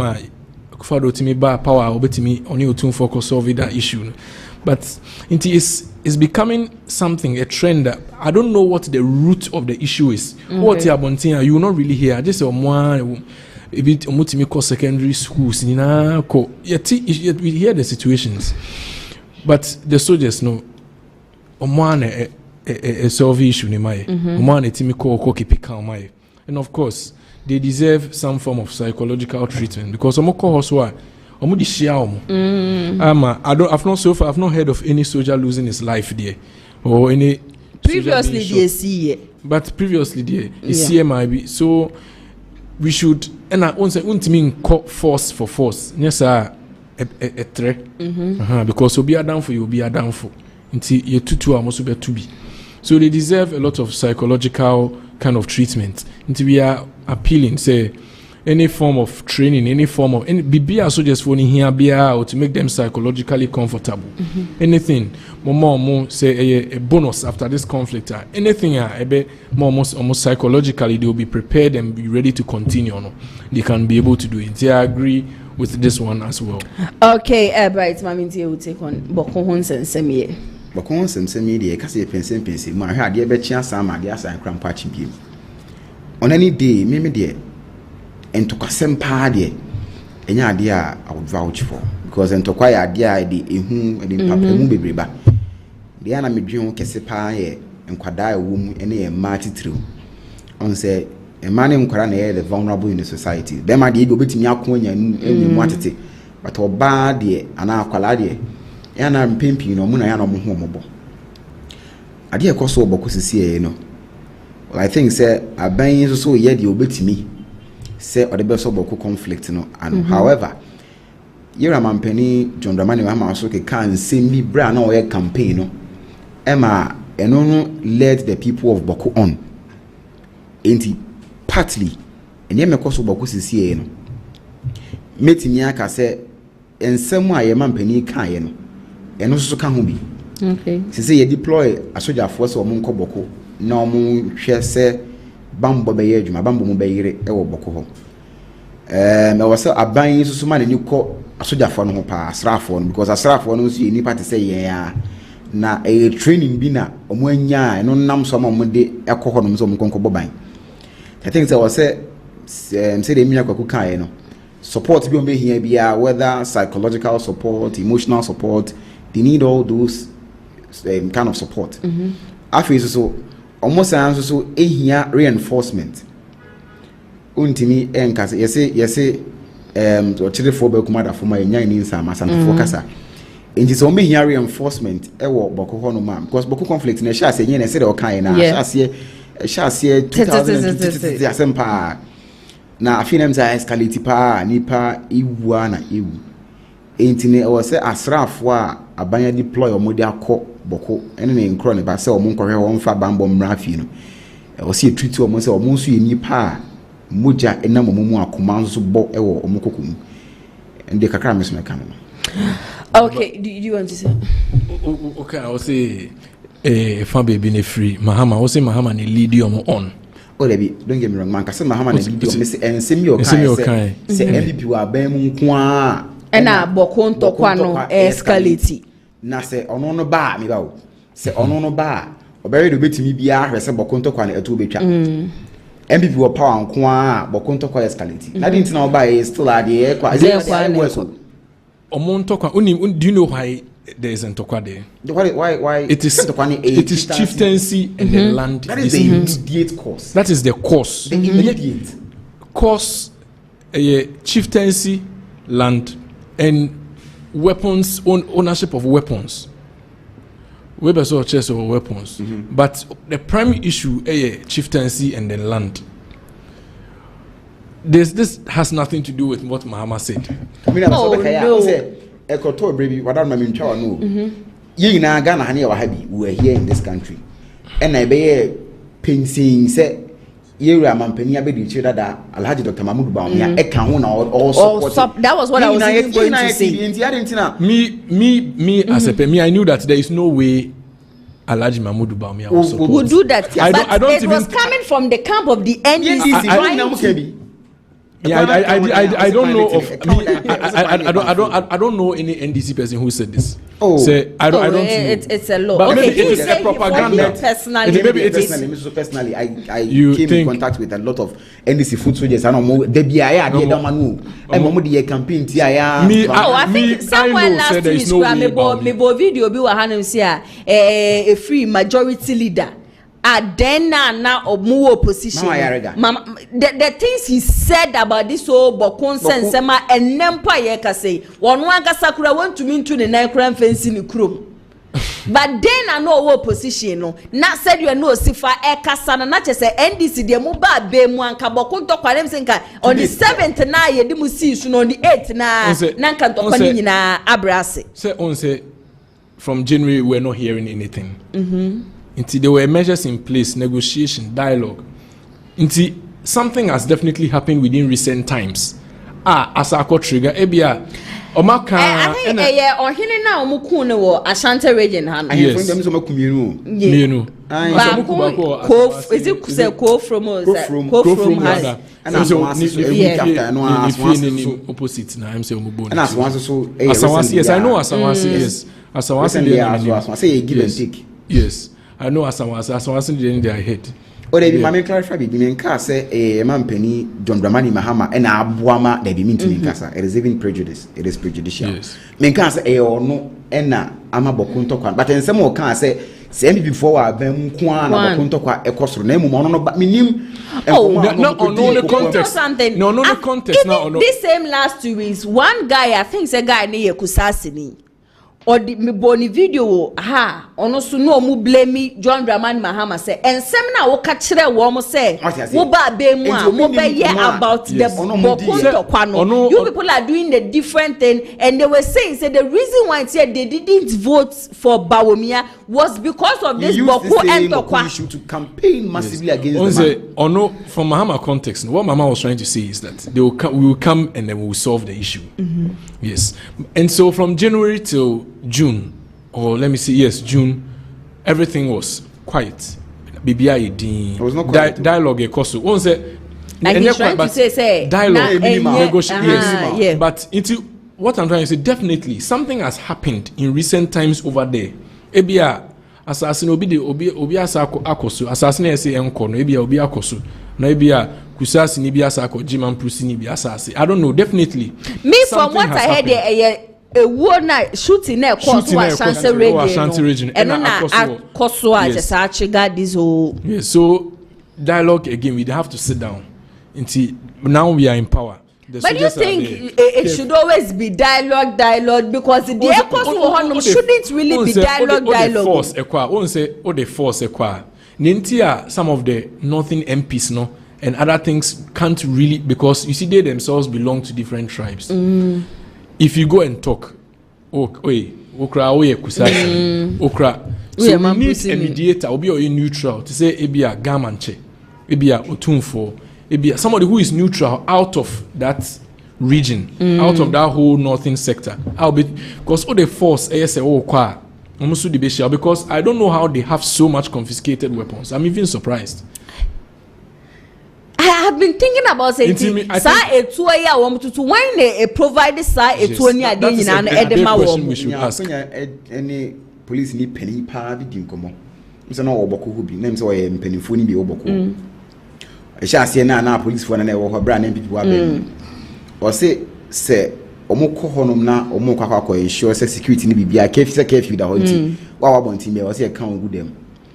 Omumpo mu ya police for no na boko for no kuta etu bi omo ankasa krampo no omo hu bi da onye so omo hu bi da o na emom so sophisticated say obi o ye civilian probably nya access to such a rifle or yes. Na omo because I'm so surprised that they have access. Yeah, fun say obi efro obi memu ena ekra ede ma wo mu ana na say ye ka ne san so dia na so man Ghana ye security system ankasa so e wo from immigration no system. The immigration system e wo from. It's definitely not by air because air near boss search airport. It's definitely the land by because who is behind it? Because serious because Oshe bullets and I say the ball asanwase chief no hana very sophisticated weapon.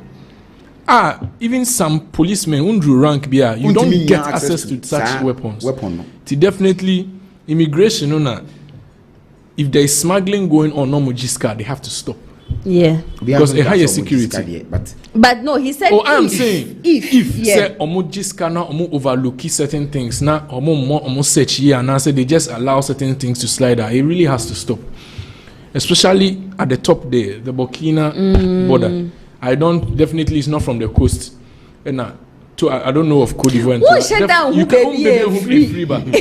And I'm not sure also say a tour no 10,000 and I said 20,000 sika ye de top. It's definitely say penny be shasia okra that huge sum of money or provide them and they be ameka say and tokoye just no esi wo bokono ebi ani sa Ashanti region ye bo ohini tu over hey 1 week ye ni ama ye ho so a ye be ho ane say ekọ na ekọ na afie kan buy no a week after no first one and a second shooting no so ekọ so aso ase no first shooting ne buy no it is alleged say tribes the primary tribes are involved Kusasi and Mampusi and say bako hene na etudi kan that was the Kusasi hene no and etudi kan a week after say etu kan Kusasi hene no whether or not any Mampusi hene o and but Mampusi ni and ono so aswase Miami constituency interior minister constituency honorable Alhaji Muntaka Mubarak the constituency it was a second one. Yeah, chief. Honestly, a chief, sir. Honestly, a chief, sir. One of the. It's becoming the too much. The way I'm ultimately located, say, aha, and our war. What's in the come now?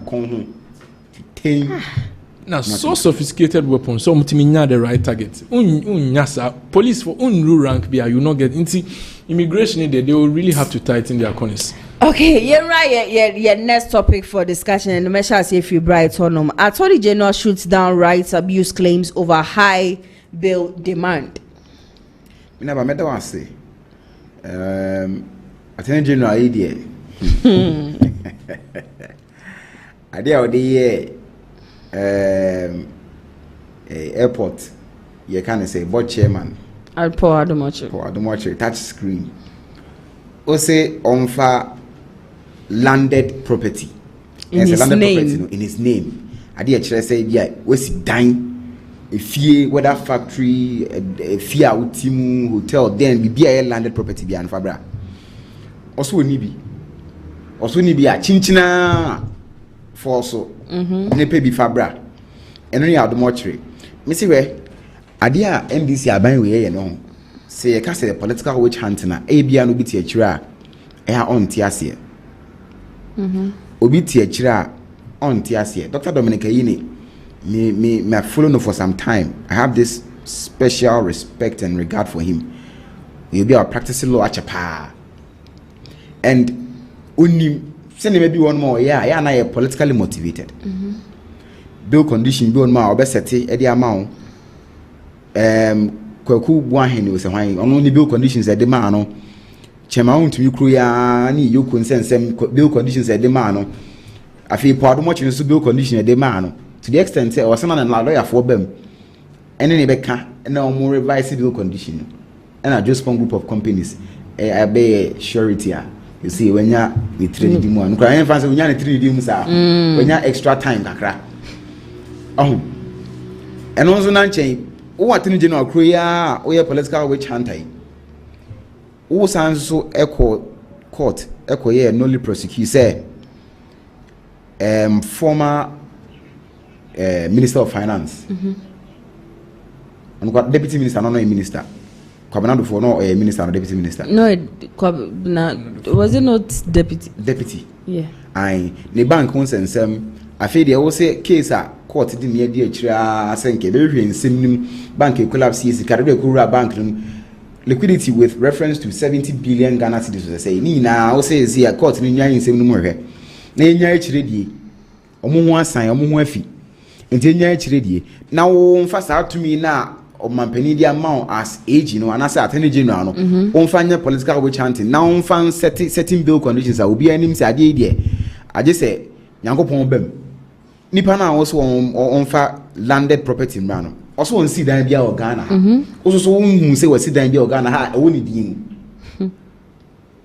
it I think says our bill conditions almost set a bad precedent for the judicial system.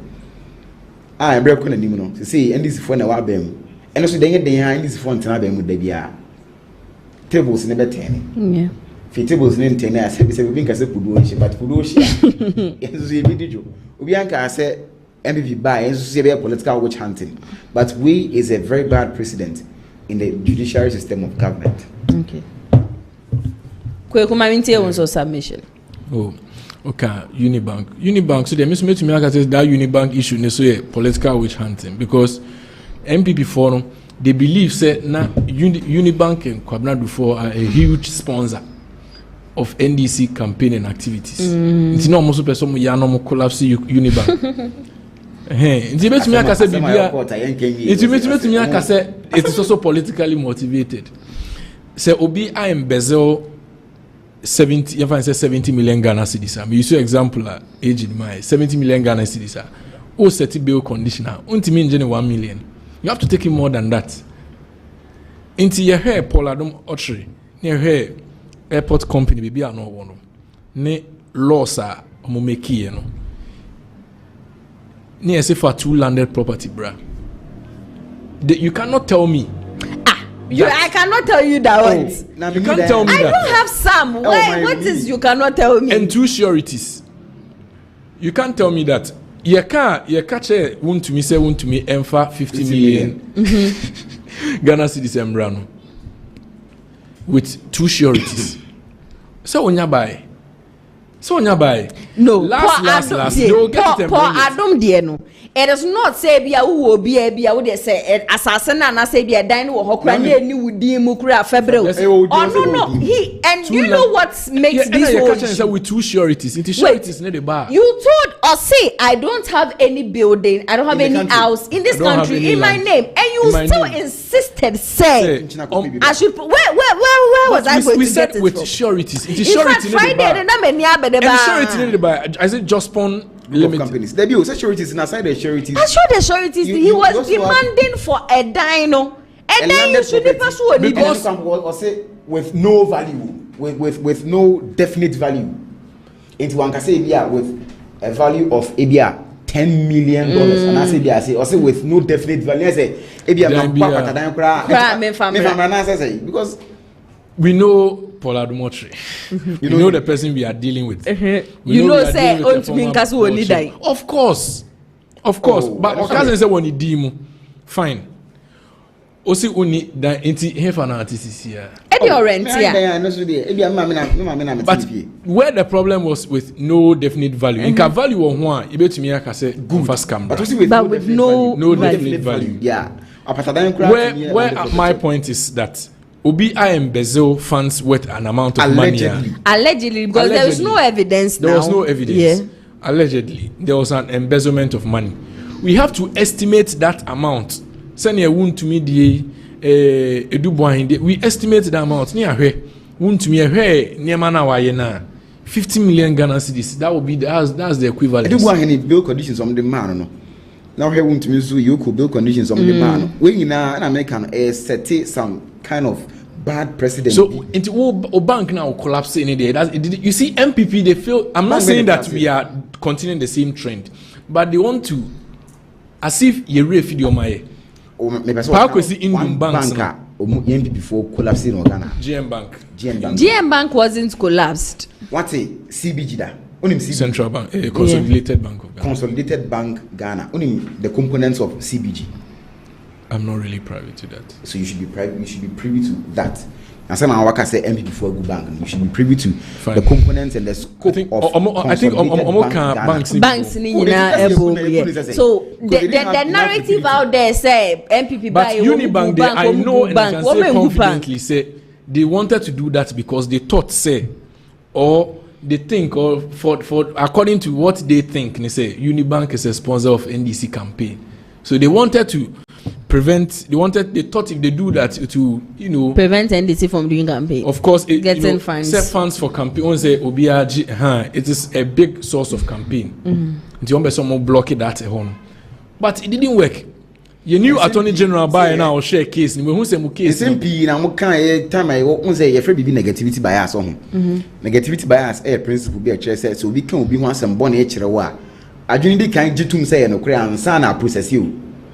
Say me catch say kwakwa wia phone a budi kan agye di say kwakwa wia ansa na wa tena se adwen won say kwakwa betimi aya na kwakwa ntimi nye omudi bi ye ma it came back to bite us 2024 elections yet ya na muka say Dr. Bamia na haptel ene dia e the ECGC ke campaign yet ya kro yet ya na musa ka say National Cathedral nko $58 million e da kwakutu amana eja hoko ene yetimi answer hu say and some can in and some na nokre.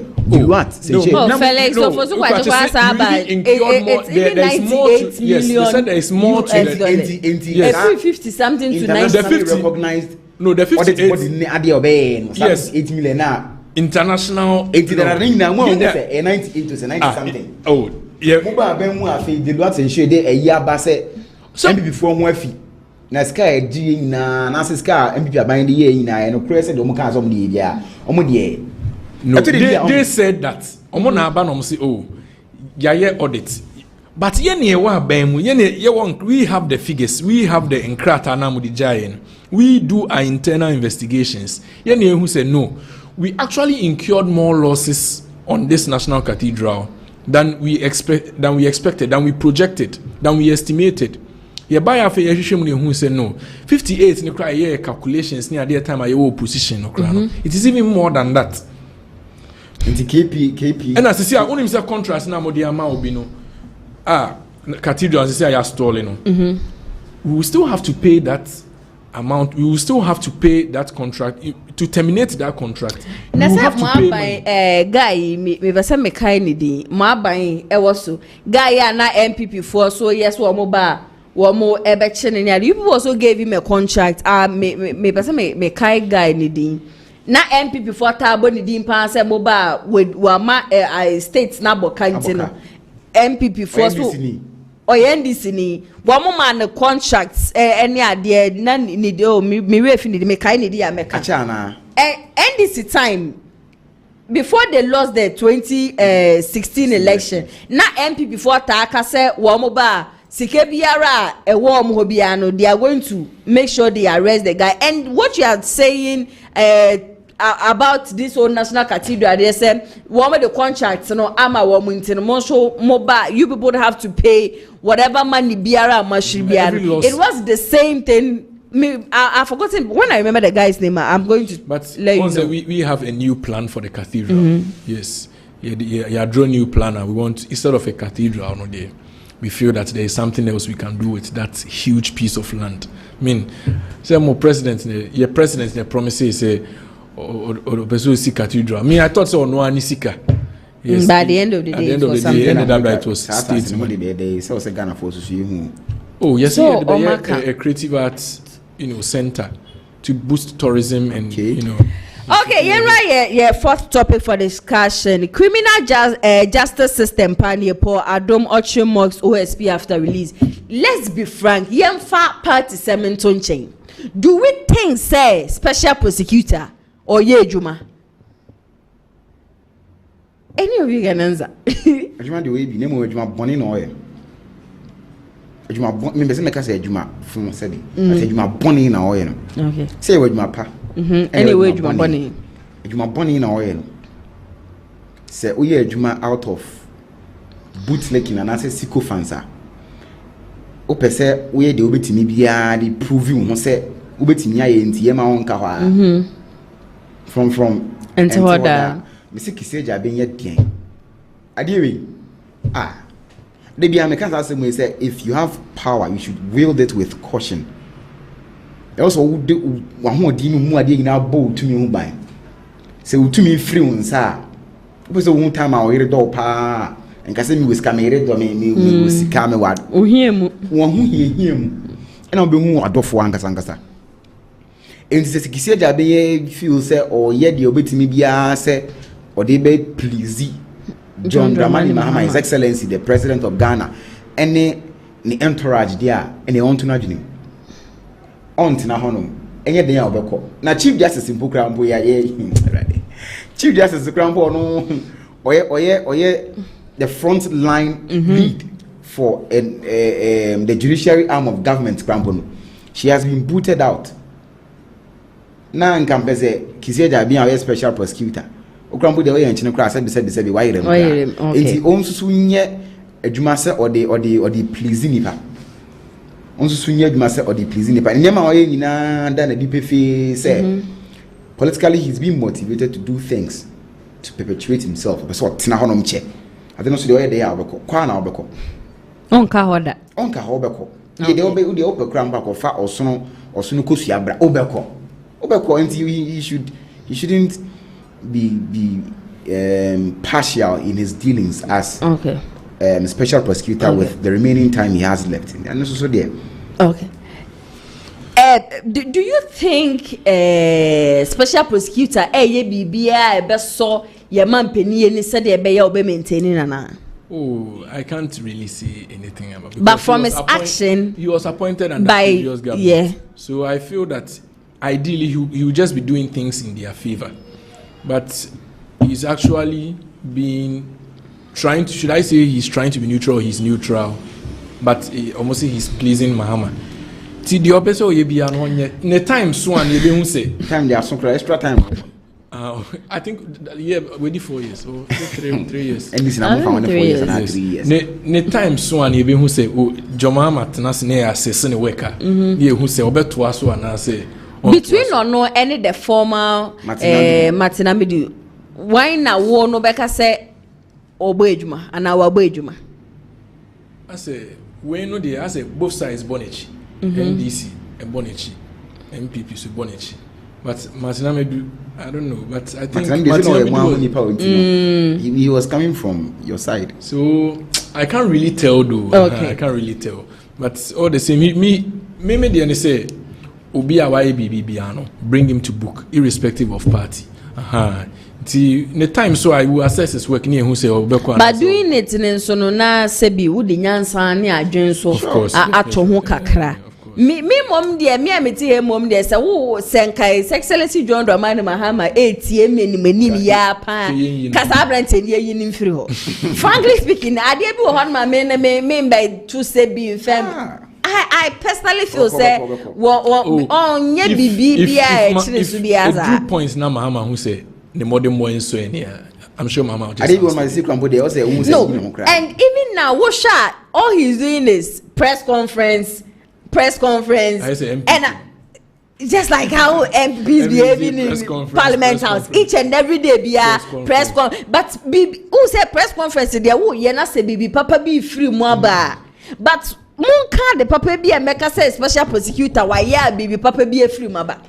And it's always back and forth. Always back and forth. Let's the beer will declare will be wanted. At the chain, at this red notice. And at the end of the day, no, baby. If you think say will be Ama State Naboka, at least you share Attorney General. Attorney General here investigations now was media special prosecutor. Special prosecutor here be before one. Now there be a press conference. Is that what we are looking for? Nasa sadi and any pair any money me. We can't. I can't. Oh my God! It's funny. Why ye press conference? Yeah. And the number of people are the Chenya this and more say, woman more minor bokano. You people are not doing anything about it. And they are Chiobi and you're detailing the bed 3 days. And I'm for acquire demonstration. Now 3 days one and a 3 days one. Not just as a when you're to me be, but go for me now. See all this. See all this. It's not nice. Some are also just a waste of time. Wasted time. Now, even with this whole Paul, the position at the airport was what? Board chairman. I thought the CEO rather should be. Frankly speaking, but this whole thing, no. Board is like the advisory. Any man here political chance now. Me can see. Support much in them sort they be out Metro TV. Good evening, Ghana. Ena Oma Ghana for junior con Simbia air course. If you be arguing Shedan course, where and I'm for much as in say Ebra NDC a position. Omaka said the office of the government machinery. Yet they sika 327 million Ghana cedis. And every year they get Jubilee House at my forecast. And this forecast today Ghana for say. Sa 327 million Ghana cedis no e ska bia a nuisance ye disika enti ye hwene ye kan wansem omu boyechi asata na 12 components omu bae ene ye say omu practice lean system of government just omu avoid wastage reducing it from 12 to 8 components and I say 8 offices mean kan sa now from 327 million Ghana cedis na mu chia Jubilee House Office of Government Machinery, Ekano. I feel more to from 3 to 7 million cedis. It equal 2.7 billion Ghana cedis. I don't really know of the figures. The initial budget, the Honorable K.S.L. to forcing every kind of parliament, immunity free. And also non-chain. Now, yes, communications, government communications, or maybe I feel it's Ministry of Government. Communication. On Kuaba, Sika Chaman, no, or Osisa Sikanisha. 78 million Ghana cedis. And so much Hayash, Ghana for some Basic Bank at the Amama, Women Development Bank, and we are just but relax. Basanka move kind budget at least. I was saying here, there is a projection. We said we can say, we'll do it in our 4 years. Say our budget way more. Definitely end of year budget it may come. Say wait, this is mid-year. Bank. This is mid-year budget. So we have projection. Say bank be nya in here jina pa say banker. I was say yes cannot less than 15 million Ghana cedis. At the starting. I was say nya for 12 not less than 15 million Ghana cedis at them. But this is mid-year. Mid-year is to tell you what has been done. It's end of year, and we may see what will happen from. Okay. You get it. So we should hope for the best. So let's hope for the best. Maybe end of year we may see it inside. And now once a bank today, once a bank today, it take time. Can I say she be baby? Can I see you over? Also, the 300 million Ghana cedis say Kwakoto at the imported sanitary parts. Fine, and a year pie, a very good initiative. Say a school for Kwara, say in your Munyas count sanitary parts, no. Obey imported the Ediama Sankra near distribution. Was it 12 million sanitary pads? And I'll be imported. Now, the 12 million sanitary pads now be imported. Also, the 3 million Ghana cedis, 300 million Ghana cedis never be imported. It's all checky. So, mass campaign now checking in here. You can see, say, per head, no sanitary pad Bakubia will cost 25 Ghana cedis. Now, you say, sanitary pad you turn on the regular market, no, and pricing range from say to say. Okay. You should check that one. Say 17 to 20 Ghana cedis. 17 to 20 Ghana cedis. If it be economies of scale, yes, autonomy be price no fine. You import here from China. Oh, buy your factories or you chrome her and keep it in this kind of remember producing more. Now, I have a on manager per year. Yes, Debbie. In Penesa, you go import here from China. Not per head, but could be a ton 25 Ghana cedis. What's your year? Cut just 5 minutes into I have got the message to His Excellency John Dramani Mahama or some misuse of power to intimidate bad for your legacy. So just one. Okay, Mamisha say if you Mahama won't leave a bad legacy. Okay. Mahama hasn't misused power. Okay. Mahama is on the right path. Okay. Everybody is happy with Mahama. Okay. Everybody is happy with Mahama's ministers. Okay. Everybody is happy with Mahama's appointees. Okay. Everybody is happy with Mahama's MPs. Everybody know. How can you me man general because see I will be as I say Sam George Crown and for prison on social media for prison. He's working in your best interest. I don't know where he's talking from. I mean, I sure say all kind of security. I sure say Paul Adumotre case, and that's where he's coming from, and Chief Justice case, and so that's where he's talking from. But Chief Justice, if she was right, she took us to ECOWAS court, and I'm about to change. So even if we were the ones misusing the power, she could have been right at ECOWAS court. Lawyers are more ECOWAS. Pan-African lawyers are from different countries. At Nasodie, like we should even have any say over there. But Omokra Abaton Chairman Asa Babak. Yes, I will continue case no. So Mahama hasn't misused power. I mean, Mahama is doing well. He's doing well. As I say, your absolute majority. And we are using the absolute Nina, that majority na eyomu yano. So he's Richard Ahiabaso, I don't know where he's talking from, but he should also be proud of Mahama. Okay. Okay, finally, Director of Communication for the New Patriotic Party, Mr. Richard Ayaba. Someone can crepa or say, yeah, year. Now, Obaye, and I'm saying, Bosumi Wachimuana Uwe.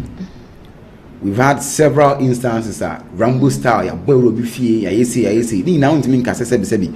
We are penny, we need more shade. So penny or tenafie man, crying and can you a kind of cramble and sign a kind of crana canina. And your baku, and you mean, I thought was so be into intimidation. I said, what do you a rat among him and as a month for him, and no one said no account, and yes, be a Juma who you. Maybe me personally, I have a staunch conviction, said, you're right, John Dramani Mahama, if you're got in film or channel, was soon be pa. Say, Opeso did a positive legacy with 2/3 of parliamentarians now when he can do it. Yeah. However, I was already here in Kofa, I don't buy first term 2012 to 2016. Kofa don't surrounding the home born from some phone where be other source system anymore. I said, Mahama, the Nana and Shas, so be a president Grandpa and Emperor baby. Many near dear here. To so many new sound microphone. Obi ono ma wo de wonim se wotiri mu no o ye ade fine but no bi so ase oba bia ono so ye de ono be suiti ono. Yeah. And if His Excellency John Dramani Mahama wants to leave a legacy with 2/3 of parliamentarians now saying and crampo the a simple adekrampo edemano.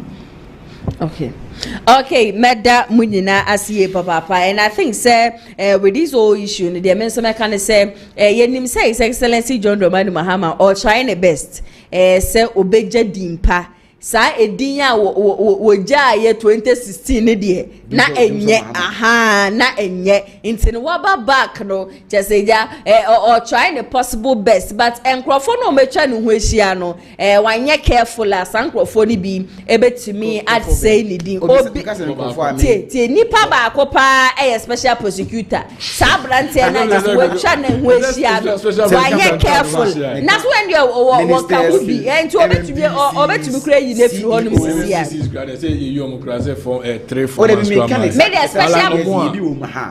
media special prosecutor it's omuyin free honum na and also mesere NDC amanyoko ni ye baba say the appointment ye man pani ya ye se wo mu ankasa ebetena ho na wo ma diska edibone enne de ekoso wo NPP mu ade chi ni ade se bia no we koyoko na we kosi ide office no opie intine we ya wukura appointment se one ye careful na 2028 NPP ababa power kai hu ni se no se be guti esu bi de ye futuo na me de mamo inti mesire ye papa said de enne de no musha ekoso wo NPP amanyoko no hwe na 2028 wo ho amasem ejuma na his excellency John Dramani Mahama edi ahya wonsa no bo ho maden se obeye de pepepe kweku da kwa eye 10 KNUST NDC communication team member nyampa echina abato chenchire chankasa na ye koso a wo sere mu nyina se mufa kokromoti no ento aba emfama ne medi de medika ye di ne ho adanse se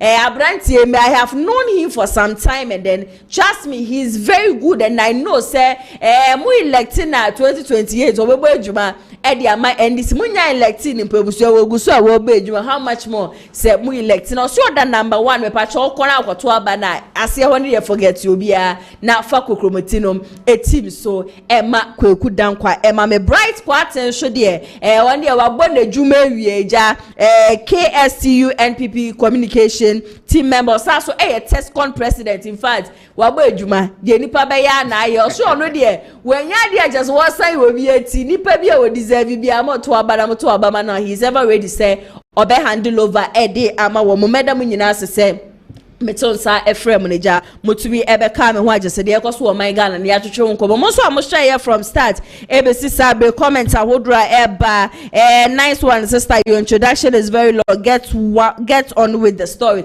I think that most times I get this kind of comments but most times so I am not trending stories na abano and one I am person me pense ni nyina mo especially with Kennedy Agyapong supporters there I am na prepare mo person me wura honom na just end there me bo amanfu echi wo honom but to the be so most people are also interested in top stories na aba and then nti na I am prepare no me to me bo na ma pense stories na abanansa na message say me tuja matuja edi amamti na amonti asiemfama. We are organizing ourselves from Desert City, Dubai to come home and vote for Kennedy Ohene Agyapong, our savior. Let's can begin. The best person to lead NPP now is Kennedy Ohene Agyapong. No care, no votes. Kennedy is the only savior.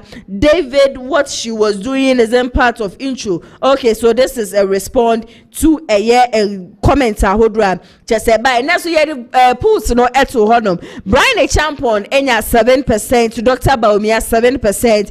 Kennedy Ohene Agyapong 78% and Yaw Edichum 7%. Where the NPP for Muamu JJJ, a lot of people want to vote for Kennedy Ohene Agyapong. Some of the never trust me said 2028 and Yama Hodro na Ebekosu na NPP Ebetimi Edin Kudi. Mamida production team Nina as executive producer. Hey, Mr. Daniel, yebo hana ATP and the newspaper review no ebe so me so am tire gem and the jumedi ebe so me di ene nana ya so nyame ado ba china exactly 2 p.m. me ba betina fidiem hanim say am the showdown jumedi aba be so na ochina me topic and asa me title ye why Ken must come nentia e was a Kennedy Ohene Agyapong ebe ntini nyampa china de abusua ye be twetwe nkomo ye be rewre mu na meka nentia e was ye ma Kennedy Ohene Agyapong akwanya ama ne be Flagbearer edema NPP amanyokuo no 2028 makram nyame adama ye be sa so edi ehia stay safe.